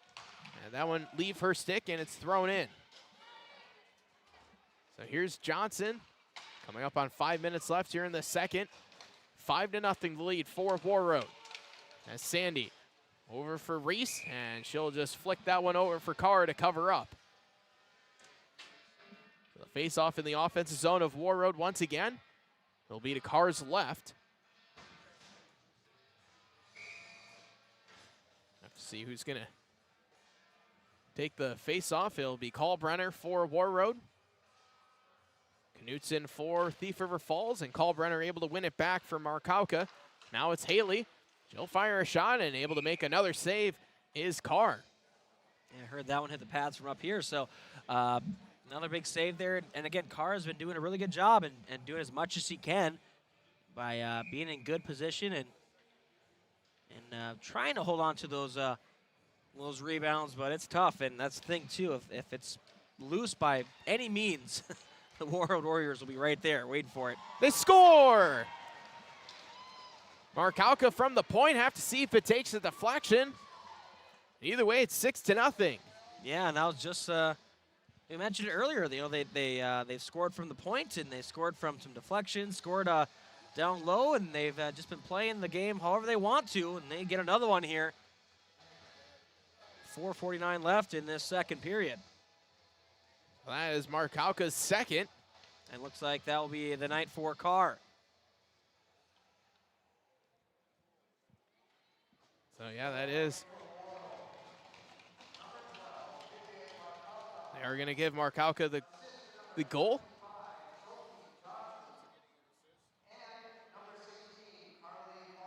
So Faith Hartman is going to come in.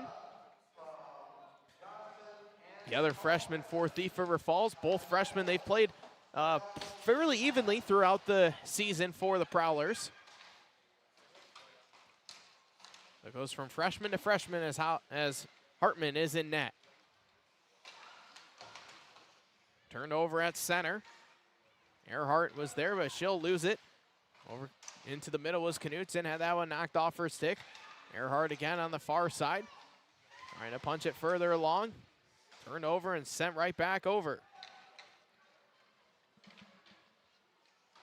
This one chased down by the Prowlers on the near side. McLaughlin is there first. Out to the back, it's Haley. Haley winds and fires a shot. That one had to be fought off by Hartman. Not an easy one as there was traffic out in front again. Haley to the near side. Now back Markauka looking for another one. And that one is saved by Hartman. Yeah, no kidding. That's some tough shots to see right away after coming off the bench cold there from Hartman. So, I mean, give credit to her there. And you know, you mentioned it, both freshman goaltenders. You know, when you're this young and playing especially against a good section like Section 8, it's going to be tough. And so that's the thing. It's, you know, the fact you're in the section semifinal, be pretty happy with that. And obviously it's not going the way you wanted to here, but at least you got a lot of more games to be played here with these two goaltenders. Comstock unable to get her shot as this one is twisted down. It will be an icing. And just to further off that point, you know, it's good to get both freshman netminders some experience in the postseason too. Exactly. That's a good point. I mean, it's a pretty good crowd as well. I mean, both teams have traveled good. It's a good atmosphere, and it's yeah, again, it's a little more lopsided than you wanted, but I mean, it's something that's going to stick with you and maybe get a little chip on your shoulder as well. And overall, this is a fairly young team in this Thief River Falls squad as the shot goes wide of the cage. Sandy drops it off for Comstock. Comstock up the near side. This one is going to go back out to center as Johnson able to flag it down. Intercepted by Olsenowski. Olsenowski will flip it in. Able to step to it first was Comstock. Now for Reese. Calling for it is Skogman. She'll be bodied off the puck, and Ken Field will circle around the net, dropping it back for Knutson. Knutson overskated it. Skogman nearly was able to start up ice with that, but the Prowlers were able to knock it away before it's turned over, and Reese with it. Reese circling the cage, sending it back. Johnson over for Comstock. Comstock back for Johnson. Johnson, her shot. That one was deflected out in front. Looked like it hit the stick of Root, and now maybe an odd man rush up the near side. It's Knutson. She'll fire and score!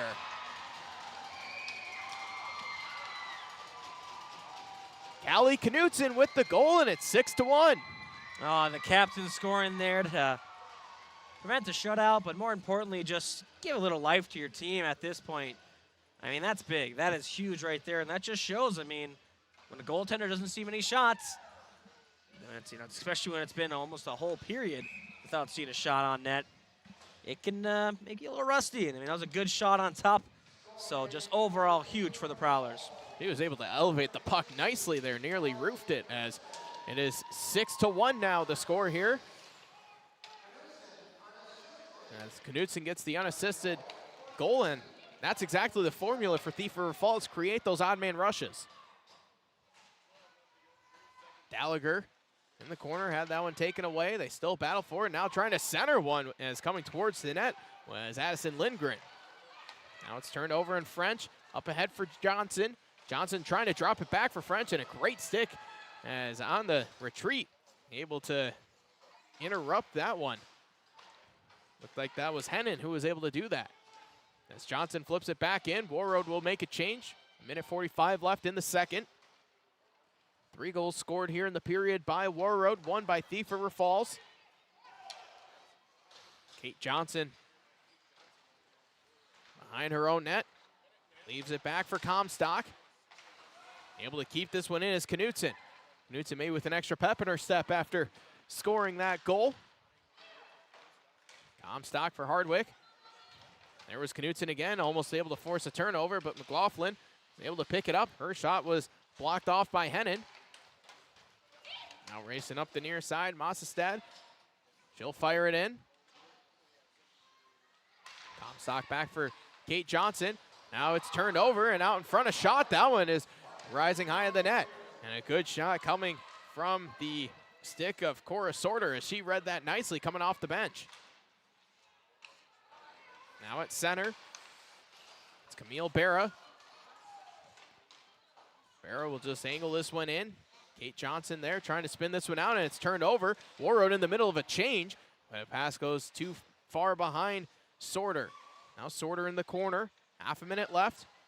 Sorter able to squeeze one through for Olsenowski, and a shot from a sharp angle. That one is saved. Rowley able to come up with the save, and now it goes to the back and hopped over the stick of Kenfield. Now coming up with the steal is Sandy. Sandy, she'll walk in, trying to get to the forehand. It rolls off her stick. As they battle for it in the corner. Skogman had that one knocked to the back for Markowka. Her shot is saved by Hartman. Now Olsenowski trying to throw this one out. Haley with 2 seconds left throws it into the corner, and that is how the period comes to a close. 6-1 is the score. Warroad on top, as that's our score heading into the third period. So we'll step aside, take a break, and we'll talk about the second period here at the intermission. Crookston Valley Cooperative in Crookston is your full-service local agronomy dealer, delivering the products and services that you've come to expect. Crookston Valley Cooperative specializes in seed, chemical, and fertilizers that you need to keep your farm operation growing.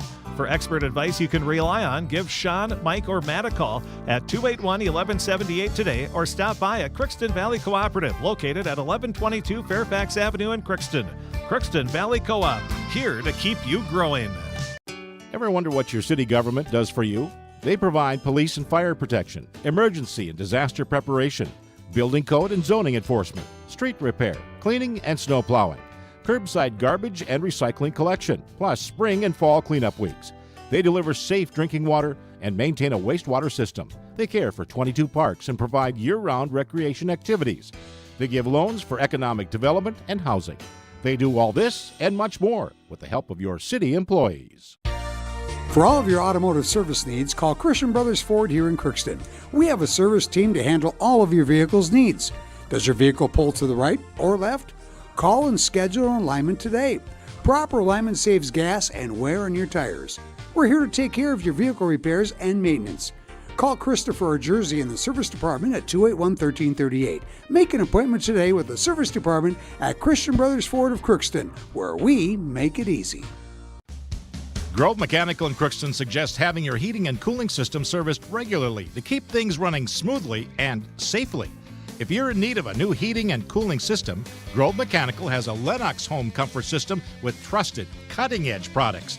They also sell and service boilers and heat pumps along with 24-hour service. Contact your hometown heating, cooling, and air quality professionals. Grove Mechanical in Crookston, 218-281-3863, or visit their website, grovemech.com. At Crookston High School, we really have a lot going on. There isn't that much going on. Oh yeah? We have softball, baseball, track and field, soccer, swimming, tennis, golf, volleyball, crap shooting, hockey, basketball, wrestling. So we have a lot of sports. And there is orchestra, band, choir, visual arts, speech, theater, Leo Club. And Crookston is one of the highest academic schools in the region. Really? Yeah, really, especially in math and science. I guess we do have a lot going on. Yeah, and that's why Crookston High School is my education destination.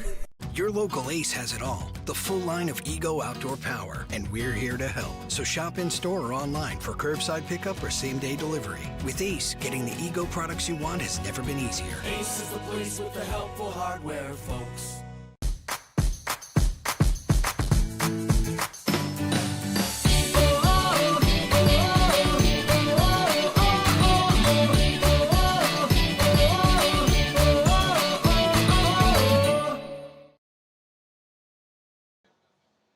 Yeah, welcome back to the Crookston Sports Center. 6-1 is the lead as Warroad on top of Thief River Falls here in the first Section 8A girls hockey semifinal. Again, we'll have the second girls semifinal here on KROX, both on our KROX YouTube live stream. We'll also have it on the radio as well as the pregame. That will start later on in this 3 o'clock hour. That will be between Crookston and East Grand Forks, looking at a 4:30 puck drop there. Again, we'll have that on a separate KROX YouTube live stream if you're interested in watching it, and on the radio as well.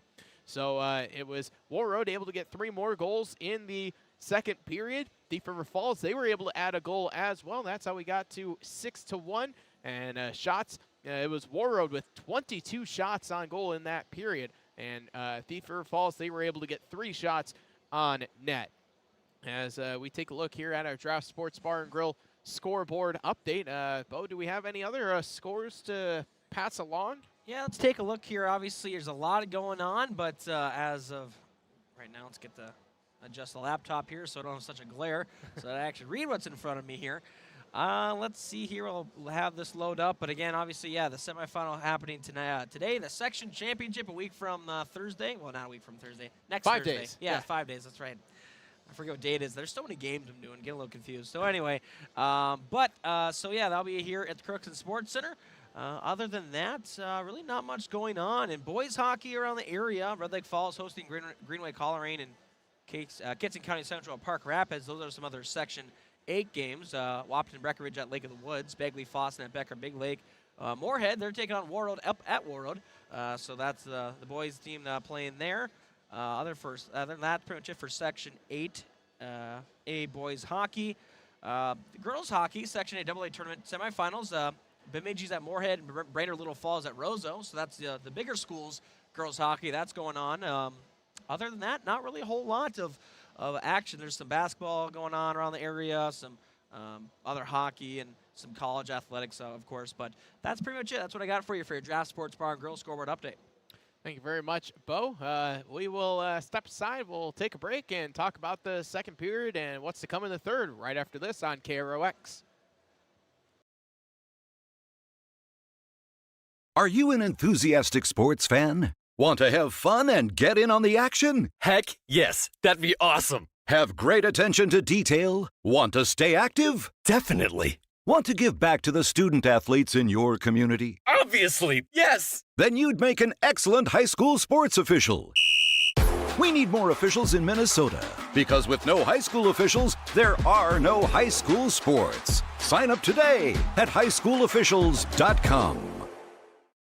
Welcome to Andy Oman State Farm. We're located on 423 North Broadway, next to Holiday in Crookston, Minnesota. Third generation agent with State Farm. We've got a team here with over 75 years of experience, 6 of us fully licensed, here to serve you. We know insurance is about a promise, and we're here from the beginning to throughout the whole process to deliver on that promise. Nobody likes to wait on hold, and neither do we. Give our office a call where a cheerful voice is ready to help you right away.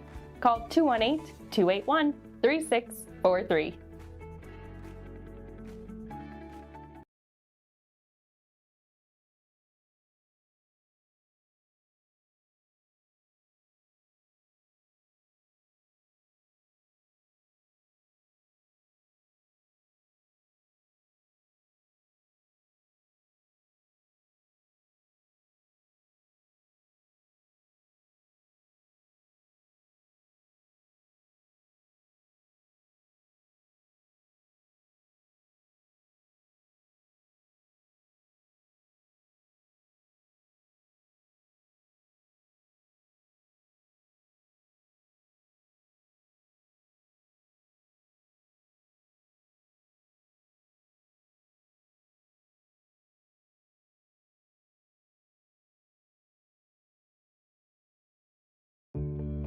I don't think that everybody wants to lead necessarily, but everybody wants to be a part of a team, and I think we provide that.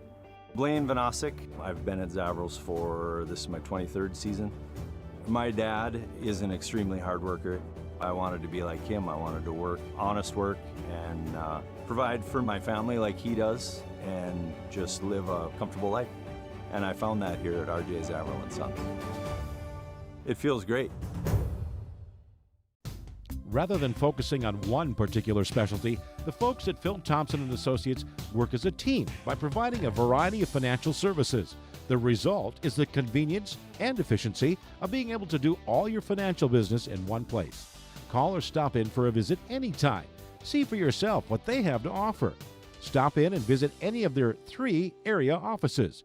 Phil Thompson & Associates, located in Crookston, Warren, and East Grand Forks. Video streaming on KROX TV is brought to you in part by Northland Community and Technical College, Bremer Bank, Hugo's Family Marketplace, Riverview Health, the Benedictine Living Community of Crookston, United Valley Bank, CHS Egg Services, American Crystal Sugar Company, Phil Thompson & Associates, RJ Zavril & Sons, the Crookston Eye Clinic, Egg Country, Rydell, OK Tire, Christian Brothers Ford, Crookston Valley Co-op, Crookston Local Ace Hardware, Grove Mechanical, Happy Joe's Pizza and Ice Cream Parlor, Andy Oman State Farm Insurance, the Crookston School District, the City of Crookston, and the Crookston Blue Line Club.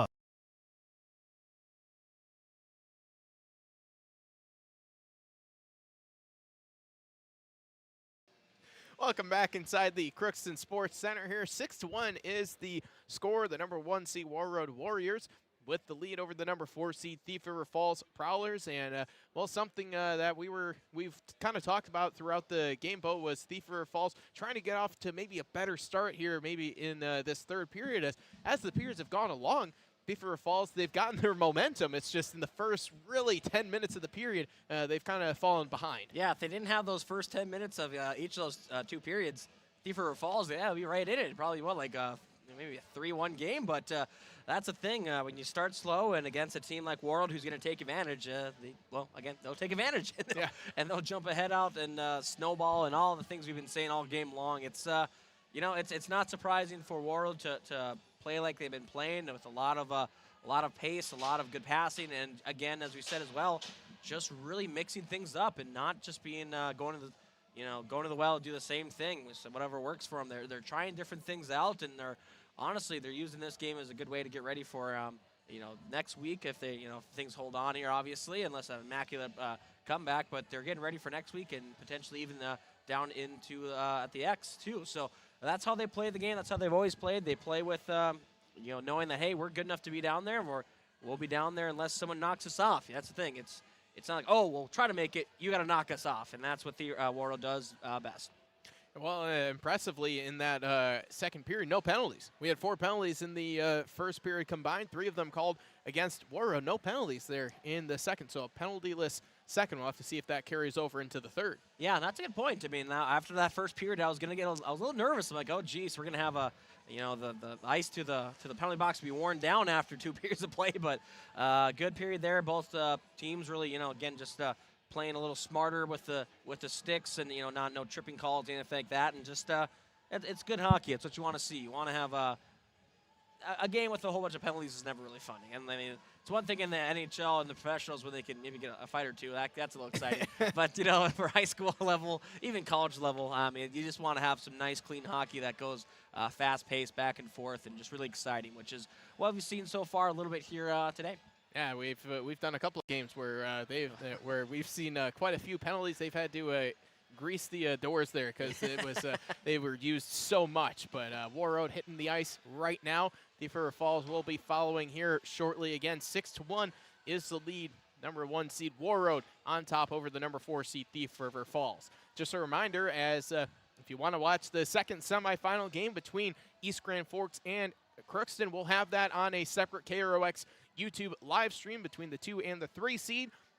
We'll also have the Riverview Health pregame show starting in a little bit on the radio side. So if you want to tune in for that one, Hall of Famer Frank Fee will begin the pregame show there. As soon as this game concludes, we will pick up the pregame show or begin it, depending on which ends and what starts first. And again, we'll have that on a separate KROX YouTube live stream, and on the radio, you can listen to it on the radio, online, free KROX mobile app. You can say on your smart speaker, listen to KROX in Crookston. Bunch of different ways you can consume semifinal Saturday here from the Crookston Sports Center, as we are still waiting for the Prowlers to come out of the dressing room onto the ice. Warroad, they're on the ice right now. As you can see, they're huddled in front of their bench. Still trying to see if it doesn't look like Thief River Falls has emerged from the dressing room quite yet.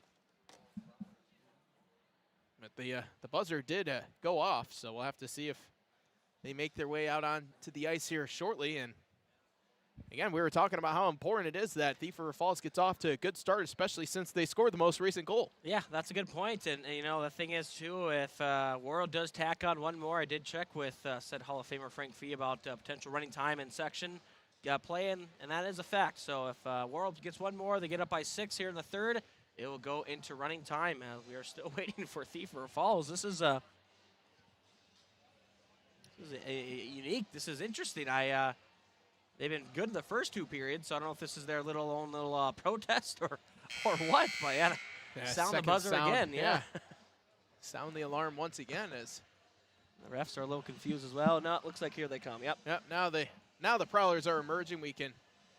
I know there's a locker room all the way down there. We can hang over the perch of our nice press box here and look down the hallway, and Prowlers emerging from the dressing room.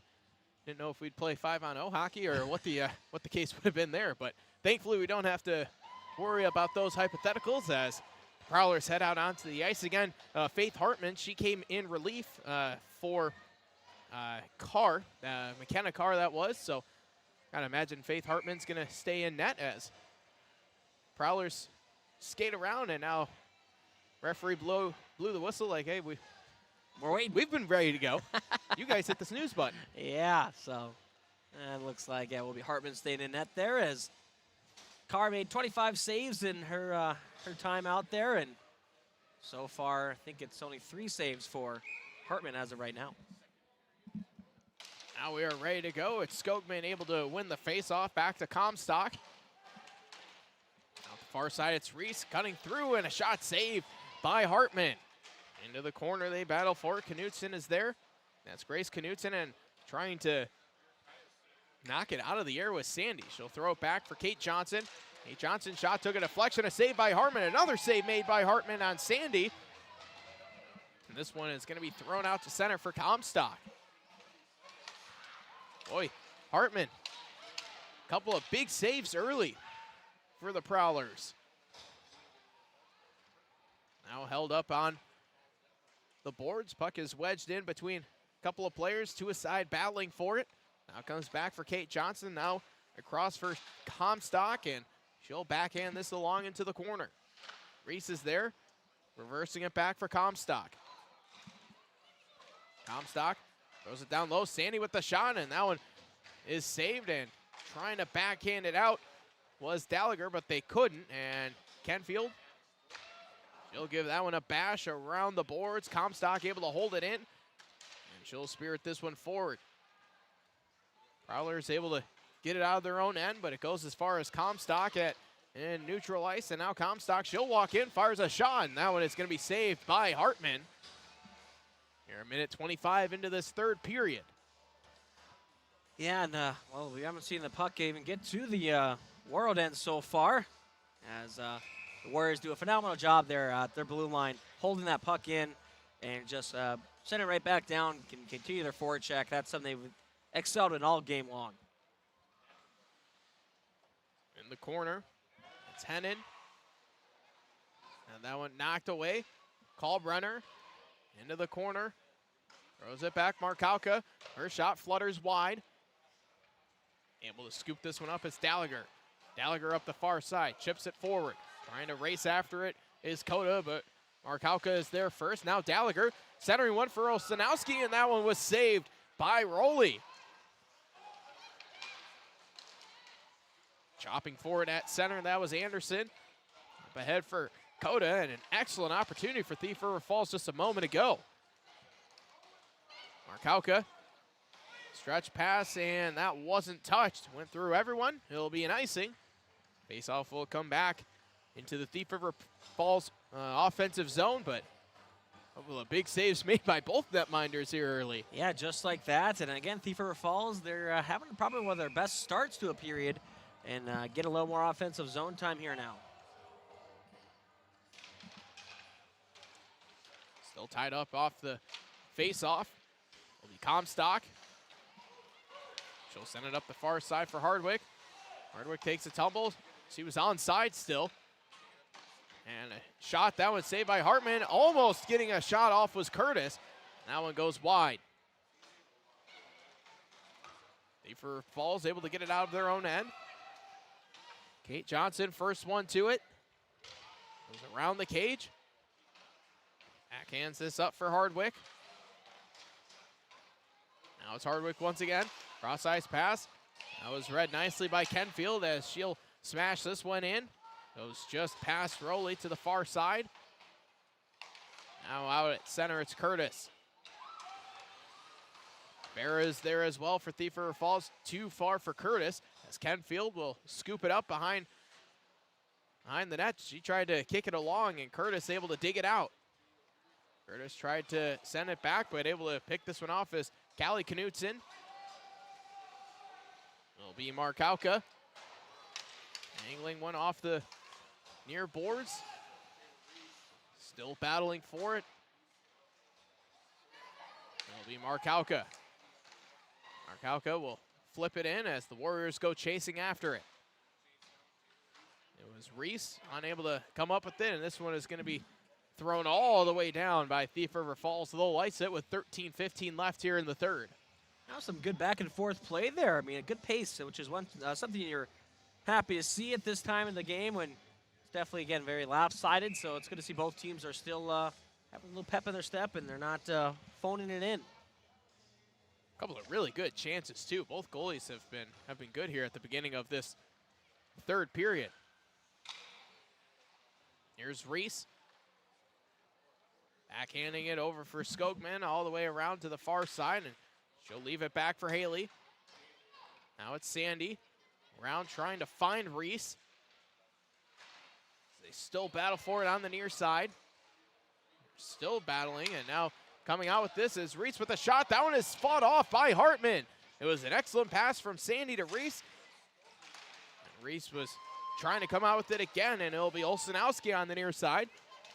Olszanowski trying to carry this one in. She'll take a tumble as Markowka will send it forward, not all the way out. Now Markaka will have to retreat. This time, her pass will find Johnson. It's Sophie Johnson before Skogman comes in and sends it down for Warroad. Now heading to the ice, somehow able to get that one out of their own end. It was Kenfield. She did a great job as she fell down. Now it's Warroad on the attack again. Kenfield able to stop it for the time being as Callie Knutson, a lone goal scorer for Thief River Falls. 5 minutes into this third period, we'll fire this one just to the right of Rowley. Here's Haley up ahead for French. Cross ice pass, too far. She was looking for Sophie Johnson. Thief River Falls able to send this one in, and Rowley will have to cover this one up with 11:41 left in the third period. 40 shots on goal for Warroad, 8 for Thief River Falls. A couple of shots on goal for Thief River Falls, 6 of them for Warroad in the period. Yeah, and again, back and forth, back and forth. You're not seeing really either team get set up, which is a great thing for Thief River Falls. Again, it's a lot better start for them to start of a period so far this game. But if you're Warroad, you got to be able to scratch your head a little bit. Like, hey, what's going on? We've been dominating so far. Why can't we have more puck possession? Maybe the extended stay in the dressing room helped out Thief River Falls in a sense. Maybe. Now heading up ice with this is McLaughlin. McLaughlin, she'll battle her way around, unable to get the shot off, tried to spin one out in front. It was blocked into the corner. Hardwick to the back, Comstock. Comstock thought about firing. Now she'll deliver a shot. That one hit some traffic out in front. And able to chip this one along. It was Catherine Brecky. That one's going to be one-handed back out to Brecky. Now across, it's Comstock. And we get an offside on Warroad here with 10:54 left in the third. Not many offsides for either side of this game. Thinking about it more, it's been pretty good zone entries. So that's something you like to see, that when they do get transitions, they're not getting gummed up at that blue line there and can get into the offensive zone and get some pressure. You could probably count on one hand how many offsides that we've had. Not a lot. Markowka over for Skogman. Still battling for it in the neutral zones, and Sandy comes out with it over for Markowka, and now it's Haley. Back to Sandy.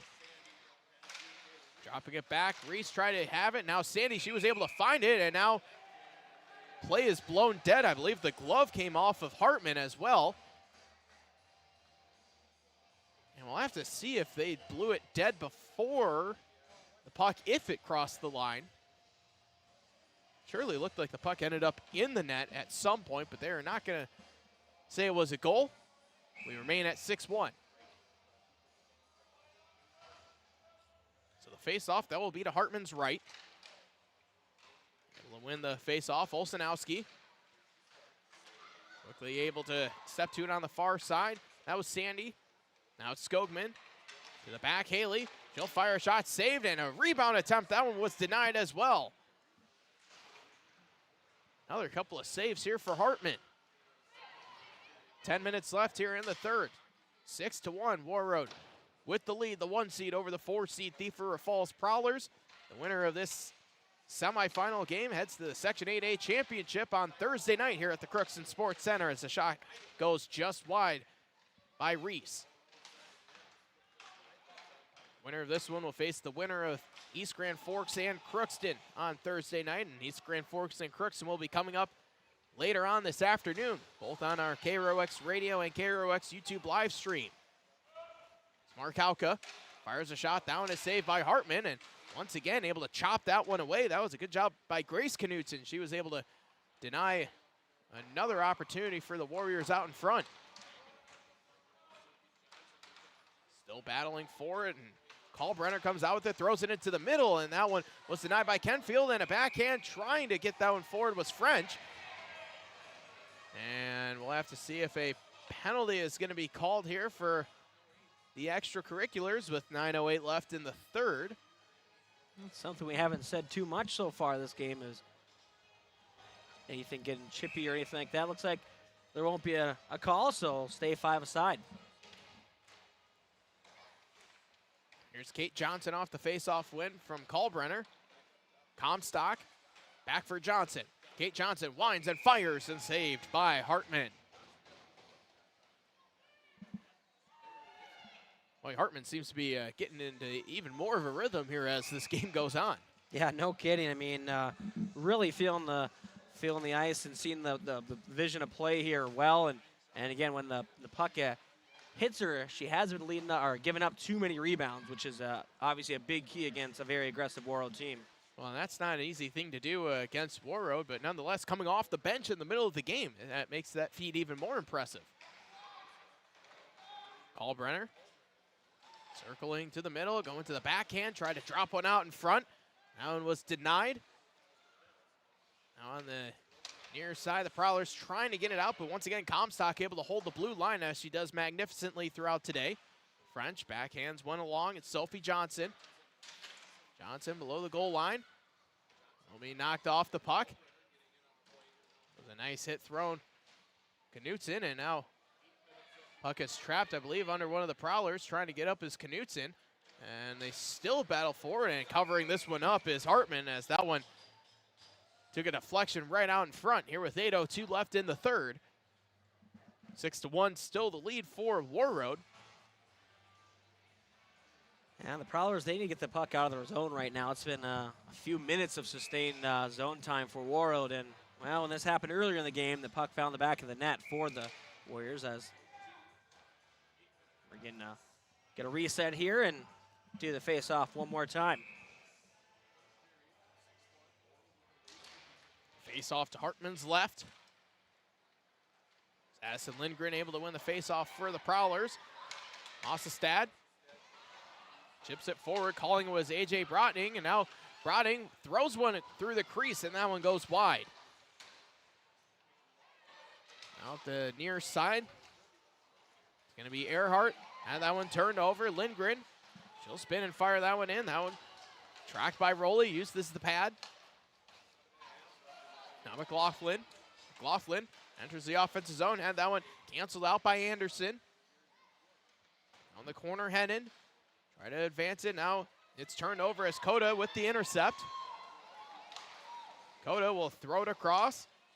It'll be touched in by Mosestad. Gallagher almost able to keep it in for the Prowlers, but it's McLaughlin. Gets to the red line and fires it in. Now Hennon with 7 minutes left here in the third. Turned over as Skogman coming off the bench, cuts to the middle. Lost in and now a shot. That one is saved.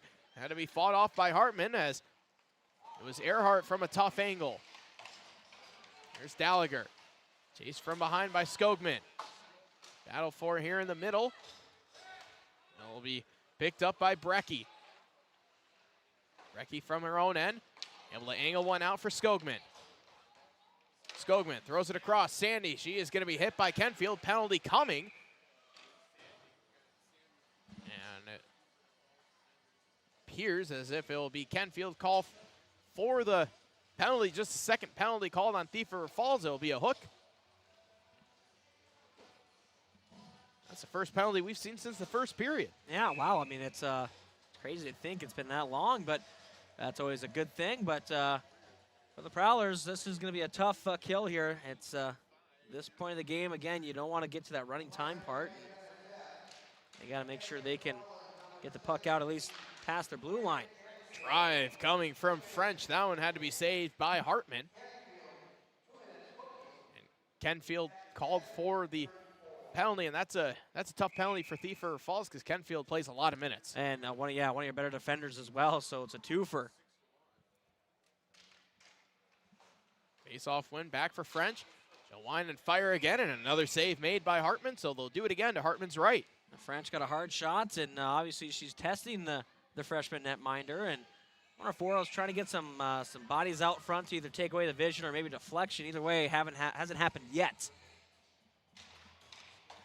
Another face-off win back for French.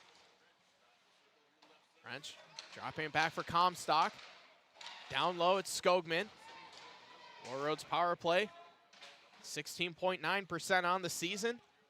13 power play goals out of 77 chances. Now Comstock, down low, Skogman. She tried to elevate that one. It goes over the cage. Thief River Falls, they have a pretty good penalty kill of 84.9%. French with the shot, that's saved. Scramble out in front, it's still loose, and able to track it and cover it was Hartman. I'm impressed that Hartman made the initial save, and again, a scramble. I couldn't see the puck right away. And then all of a sudden, yeah, she just finds it and dives down on it and makes a good opportunity there for a freeze and a defensive zone draw, as we have one too many skaters out for Thief River Falls. So Prowlers won't have 5 on the ice for another minute 15 unless Warroad scores, and that one is going to be gloved by Hartman. One of the things looking over at the Prowler bench, you see McKenna Carr on the bench clapping her teammate along, the starter for Thief River Falls, and you'd like to see that kind of sportsmanship. it's always great when the goalies are clearly their goalie partners, and they're not, I mean, there's obviously always a little bit of a rivalry, but it's a friendly one. It's to make each other better, and that's always good to see. Comstock now over for French. Her shot was blocked out in front. Skogman now to Reese. Near side Reese. Her pass deflected back for Comstock. Comstock holding and still holding, and now dropping it off for French. French zips it across, looking for Reese, and now it's Comstock. Back for French, and she scores! And Warroad goes up 7-1. Well, it was bound to happen with how good they were snapping the puck around there in the offensive zone. They had hit the camera. Sorry about that for our viewers there, but everything's fine here in the press box. But anyway, just a phenomenal job of moving the puck around across ice, finding the seams, and you do that eventually long enough without, again, having an unerrant pass or a pass that goes past you. It's going to usually result in that, which is a puck in the back of the net. Penalty is coming. That's going to be against Thief River Falls. Comstock's going to get the assist, so is Taylor Reese, as French credited for her 3rd goal of the evening, or afternoon, I suppose. There'll be interference called here against Julia Rude. And we're going to get a timeout called as well from Thief River Falls. So we'll step aside while Thief River Falls calls a timeout. Are you an enthusiastic sports fan? Want to have fun and get in on the action? Heck yes, that'd be awesome. Have great attention to detail? Want to stay active? Definitely. Want to give back to the student athletes in your community? Obviously, yes. Then you'd make an excellent high school sports official. We need more officials in Minnesota, because with no high school officials, there are no high school sports. Sign up today at highschoolofficials.com. Video streaming on KROX TV is brought to you in part by Northland Community and Technical College, Bremer Bank, Hugo's Family Marketplace, Riverview Health, the Benedictine Living Community of Crookston, United Valley Bank, CHS Egg Services, American Crystal Sugar Company, Phil Thompson and Associates, RJ Zabril and Sons, the Crookston Eye Clinic, Egg Country, Rydell, OK Tire, Christian Brothers Ford, Crookston Valley Co-op, Crookston Local Ace Hardware, Grove Mechanical, Happy Joe's Pizza and Ice Cream Parlor, Andy Omen State Farm Insurance, the Crookston School District, the City of Crookston, and the Crookston Blue Line Club. Welcome back to the Crookston Sports Center. 7-1 is the score on our Draft Sports Bar and Grill scoreboard update. Warroad with the lead as the number 1 Warroad Warriors up 7-1 over the number 4 seed Thief River Falls Prowlers. 4 minutes and 27 seconds left here in the 3rd. Minute 52 on the power play as well for Warroad. They just scored on the power play. It was Jaylee French able to score. French up to 20 goals on the season. French throws it across. Reese unable to get the one-timer off. Kenfield down low, battling for it with Reese. Warroad able to scoop up the puck. Now they'll get it to the back for Comstock. Comstock, that one is saved by Hartman. Trying to chop this one out of the zone was Hennon. She couldn't do so as Comstock able to hold it in. Now another shot. That one takes a deflection wide off the stick of Skogman out in front. And now Thief River Falls will send it all the way down.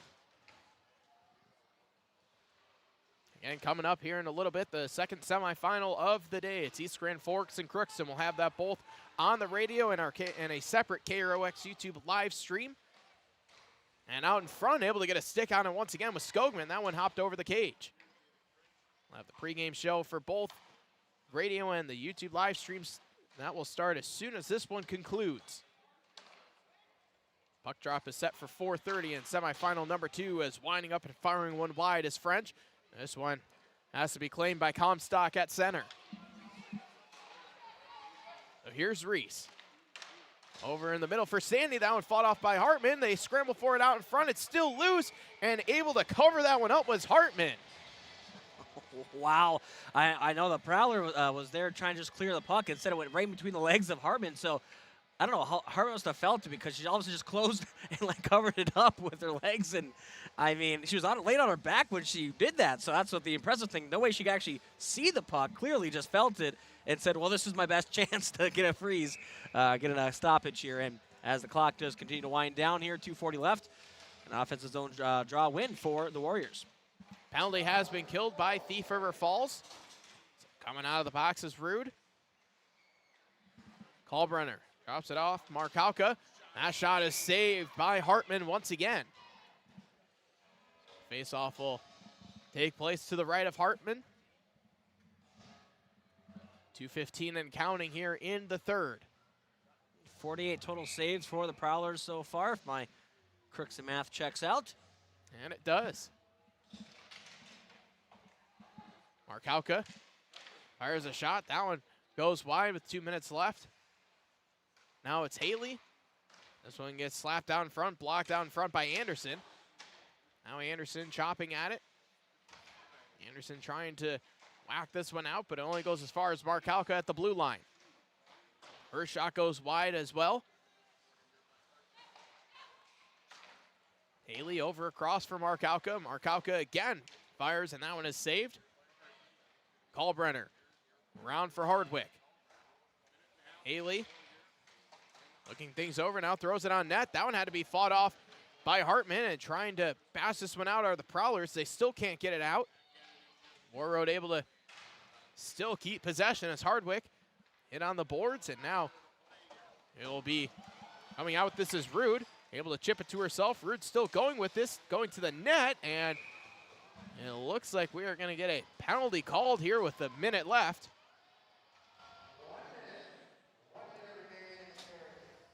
So Thief River Falls will head to the power play for the rest of this period. Slashing call there, and as he said, that'll pretty much do it for this one here with about 40 seconds when the puck is dropped. So the penalty is called on Vivian Markowka. 35 seconds left, and Warroad will just throw it down. It's McLaughlin there first. Now it's Barra. She'll throw it up the ice, goes off the stick of Olsenowski, and this one will get fired back down by Comstock once again. So McLaughlin chasing it down in the corner. Kenfield is there as they battle for it with 10 seconds left. So here's Olsenowski. Near side, it's Coda. Chopped at center, and that is how this one comes to a close. The number 1 seed Warroad Warriors, they win the Section 8A semifinal game number 1 over the 4 seed Thief River Falls Prowlers. 7-1 is the victory for Warroad. Just a reminder, we'll have the second game of our doubleheader here on a separate KROX YouTube live stream. We'll start the Riverview Health pregame show on the radio and on the live stream momentarily for Crookston and East Grand Forks. One last time, Warroad, they advanced to the Section 8A championship on Thursday night with a 7-1 victory over Thief River Falls. And we hope to see you for our next semifinal game between Crookston and East Grand Forks in just a moment.